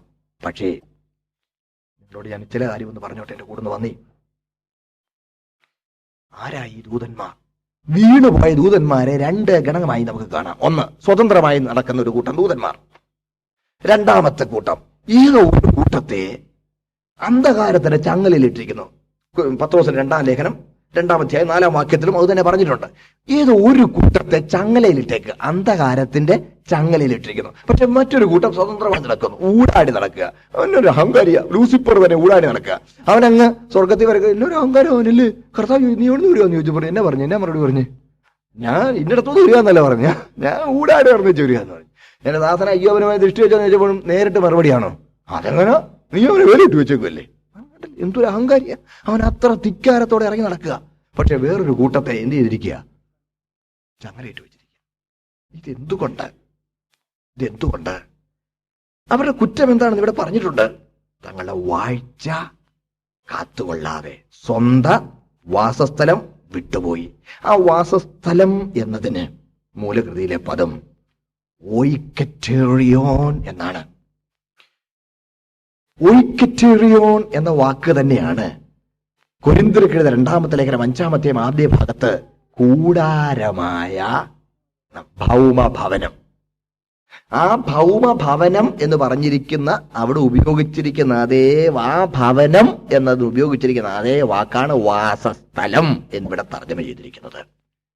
അതായത് ശ്രദ്ധിക്കണേ, വളരെ ശ്രദ്ധിച്ചിരിക്കണേ, ദൂതന്മാർക്ക് നിയമിക്കപ്പെട്ടിരുന്ന ഒരു മണ്ഡലമുണ്ട്. ആ മണ്ഡലത്തിൽ നിന്ന് അവര് പുറമേ ചാടി അവരുടെ ശരീരം വിട്ട് അവരരുതാത്ത മണ്ഡലത്തിൽ പ്രവേശിച്ചു. ഹെറ്ററസ് എന്ന ഗ്രീക്ക് പദവും അവിടെ ഉപയോഗിച്ചിട്ടുണ്ട്. ഹെറ്ററസ് എന്ന് പറഞ്ഞാൽ അവർക്ക് അനുവദിക്കപ്പെട്ടിട്ടില്ലാത്ത സ്ട്രേഞ്ച്. പ്രിയപ്പെട്ടവരെ, ടെക്സ്ച്വൽ ക്രിറ്റിസിസം അനുസരിച്ച് വാക്കുകൾ അപഗ്രഥിച്ച് പഠിക്കുന്ന ഇന്നത്തെ വളരെ വിശദമായി പഠിക്കുന്ന സ്കോളാസ്റ്റിക് രീതി അവര് പറഞ്ഞിരിക്കുന്ന വിശദീകരണമാണ് ഞാനിവിടെ പറയുന്നത്. അഭിപ്രായ വ്യത്യാസങ്ങളുണ്ട്.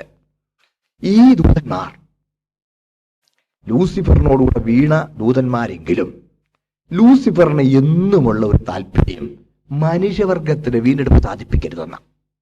മനുഷ്യവർഗത്തിന്റെ വീണ്ടെടുപ്പ് സാധിപ്പിക്കരുത്. തുടക്കം മുതലേ തുടങ്ങി.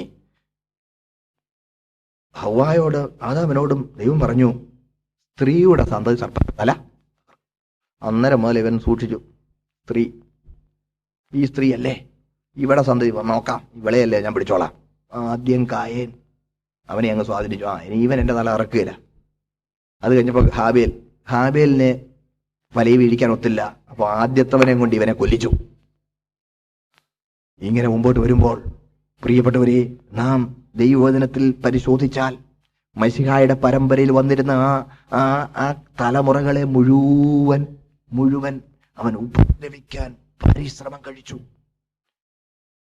വല്ല വിധേനയും ആദാമ്യവർഗത്തിന്റെ വീണ്ടെടുപ്പ് സാധിക്കാൻ പാടില്ല. അതിനുവേണ്ടി മനുഷ്യവർഗത്തെ തെറ്റിൽ നിന്ന് തെറ്റിലേക്ക് നടത്തി. സോദോം ഗോമോറായിൽ ഏറ്റവും നീചമായ തെറ്റിലേക്ക് ജനത്തെ വലിച്ചുകൊണ്ടുപോയി. ഏറ്റവും നീചമായ തെറ്റിലേക്ക്.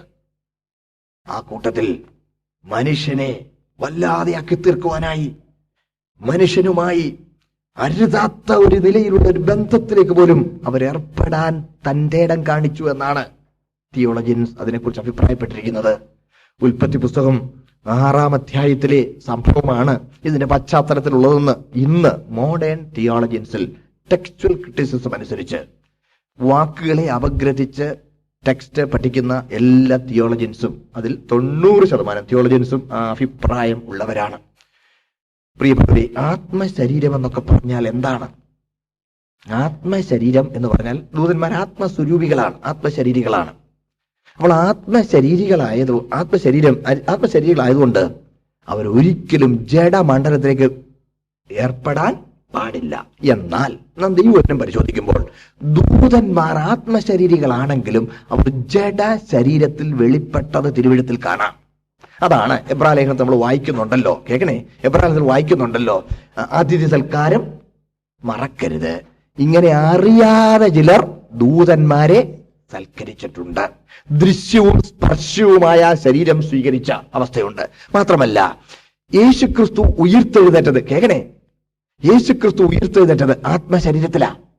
ആത്മശരീരത്തിൽ ഉയിർത്തെഴുന്നേറ്റ് കഴിഞ്ഞും കർത്താവിന് അടച്ചിട്ട മുറിക്ക് അകത്ത് കയറാം, പെട്ടെന്ന് അപ്രത്യക്ഷമാകാം. പക്ഷെ അതേ സമയത്ത് തന്നെ കർത്താവ് പറയും, എന്നെ ഒന്ന് തൊട്ടു നോക്ക്. അവർ കാണെ വറുത്ത മീനും തെൻകട്ടയും ഭക്ഷിച്ചു കഴിച്ചു. അപ്പോൾ ആത്മശരീര പരിമിതികളില്ലാത്ത ശരീരമെന്നാണ് അതിന് തിയോളജിയൻസ് പറയുന്ന നിർവചനം. യാതൊരു പരിമിതികളും ഇല്ല. അപ്പോൾ സ്പർശ്യവും ദൃശ്യവുമായി വെളിപ്പെടാം. സ്പർശ്യവും ദൃശ്യവുമായി വെളിപ്പെടണമെങ്കിൽ വെളിപ്പെടാം. നോക്കണേ, പരിമിതികളൊന്നും ഇല്ലാത്ത.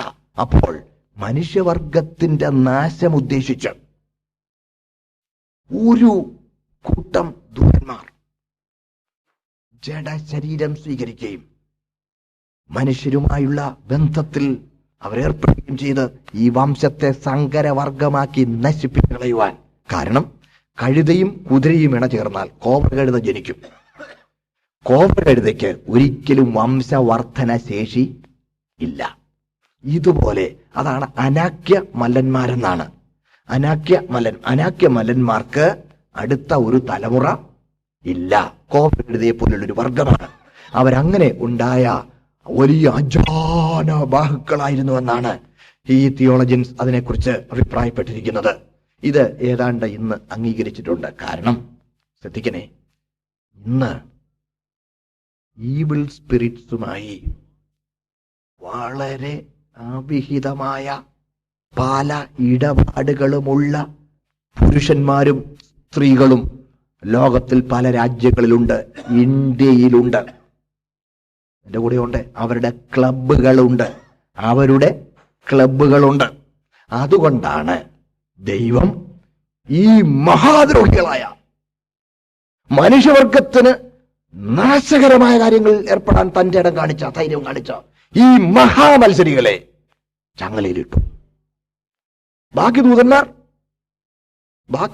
വീണുപോയ ദൂതന്മാർ സ്വതന്ത്രമായി നടക്കുമ്പോൾ ഇവരെ, അതുകൊണ്ടാണ് കാര്യം, മനുഷ്യവർഗത്തിന്റെ സംരക്ഷണത്തിന് വേണ്ടിയാണ് അവരെ ചങ്ങലയിൽ ഇട്ടിരിക്കുന്നത് എന്ന് ബഹുഭൂരിപക്ഷം ടെക്സ്ച്വൽ ക്രിറ്റിസിസം അനുസരിച്ച് വേദപുസ്തകം പഠിക്കുന്ന തിയോളജിയൻസും അഭിപ്രായപ്പെടുന്നു. കാര്യം ഒത്തിരി പേര് വിമർശിക്കുന്നവരുണ്ട്. അതിലൊരു വിമർശനം ഇതാണ്: ഇന്നും അങ്ങനെ എന്തെങ്കിലും ഒരു അവിഹിത ഗർഭമുണ്ടായാൽ അത് ദൂതനാണെന്ന് പറഞ്ഞ് രക്ഷപ്പെടാമല്ലോ എന്ന് പറയും. അതുകൊണ്ടാണ് ഇന്ന് അങ്ങനെ ഉണ്ടാകാതിരിക്കാൻ, അങ്ങനെ ഒരു കാര്യം ഉണ്ടാകാതിരിക്കാൻ വേണ്ടിയാണ് ഇവരെ എന്ത് ചെയ്തിരിക്കുന്നു? അന്ധകാരത്തിന്റെ ചങ്ങലയിൽ ഇട്ടിരിക്കുന്നു. പ്രിയപ്പെട്ടവരെ, ഈ ലേഖനത്തിൽ അനുവദിക്കപ്പെട്ടിരിക്കുന്ന മണ്ഡലത്തിൽ നിന്ന് മാറിപ്പോകുന്ന ആളുകളുടെ മേൽ വരുന്ന ശിക്ഷ നോക്കണേ. ഇസ്രായേൽ ദൈവത്തോടുള്ള ബന്ധത്തിൽ കർത്താവിനോട് മാത്രം പറ്റിയിരിക്കാൻ ദൈവം ആഗ്രഹിച്ചു. അതാണ്. പക്ഷെ അവർ മത്സരിച്ചപ്പോൾ അത് പാതിവൃത്യ ഭംഗമായി കണക്കുകൂട്ടി. മനസ്സിലായില്ലേ? പാതിവൃത്യ ഭംഗമായി കണക്കുകൂട്ടി. ഏകനാഥനായി കർത്താവിനോട് പറ്റിയിരിക്കേണ്ടവർ തെറ്റിപ്പോയപ്പോൾ അത്ര ഗൗരവമായത് കണക്കുകൂട്ടി. പ്രിയപ്പെട്ടവരെ, മാത്രമല്ല ഇവിടെ കണ്ടോ, ആത്മമണ്ഡലത്തിൽ ഇരിക്കേണ്ടവർ, സ്തോത്രം, ആ വാഴ്ച, ഒയ്ക്കറ്റേറിയോൺ, ആ വാസസ്ഥലം, ആ നില കാത്തുകൊള്ളാതെ വീണുപോയപ്പോൾ അന്ധകാരത്തിന്റെ ചങ്ങലയിട്ട് സൂക്ഷിച്ചിരിക്കുന്നു.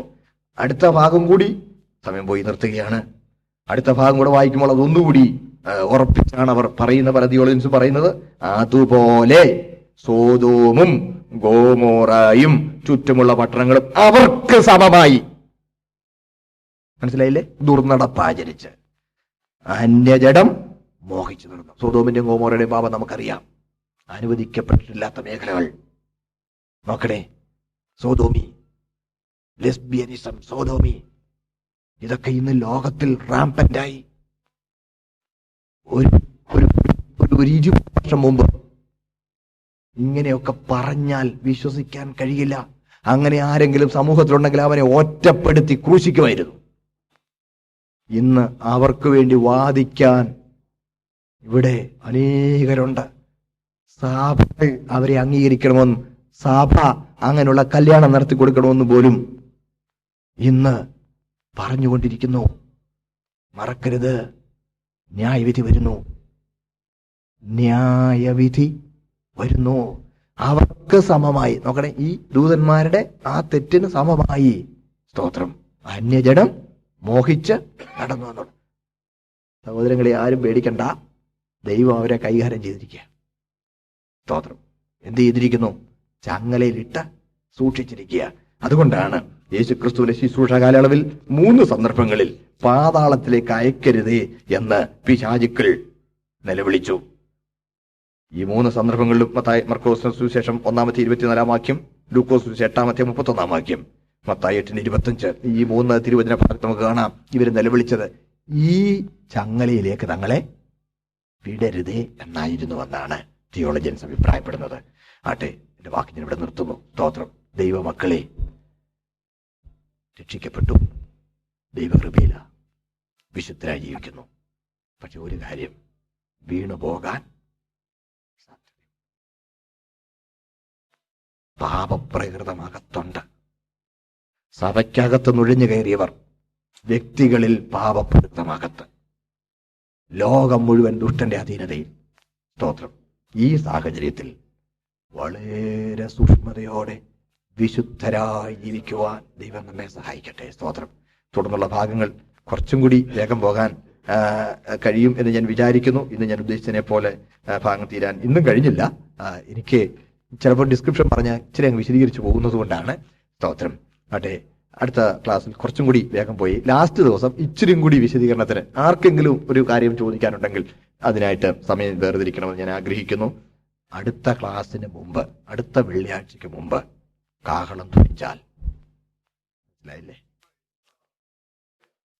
നാം സംഖ്യ 14 വായിക്കുമ്പോൾ അവർ ഭിന്നത്തിൽ പശ്ചാത്തപിച്ചു വന്നു. ഞങ്ങൾ പൊക്കോളാമെന്ന് പറഞ്ഞ് മലയെ കയറി. വായിച്ചല്ലോ, വീട്ടിൽ ചെന്നൊന്ന് വായിച്ചേക്കണേ. ഇന്ന് അവർ പിന്നെ പശ്ചാത്തപിച്ച് ചെന്നിട്ടും തള്ളിക്കളഞ്ഞു. പക്ഷെ ഇന്ന് നമ്മുടെ സ്ഥിതി അങ്ങനല്ല. ഇന്ന് നമുക്ക് വേണ്ടി പക്ഷപാതം കഴിക്കാൻ ഒരു നല്ല അഡ്വക്കേറ്റ്, നല്ല മധ്യസ്ഥൻ നമുക്ക് വേണ്ടി ജീവിക്കുന്നു. അതുകൊണ്ട് ജീവിതത്തിലെ ഏതെങ്കിലും ബലഹീനതയോ പാളിച്ചകളോ സ്തോത്രം അറിഞ്ഞോ അറിയാതെയോ ഉണ്ടായെങ്കിൽ അവരെ പോലെ നമ്മളെ ഉടനടി അങ്ങ് തള്ളിക്കളയുകയല്ല.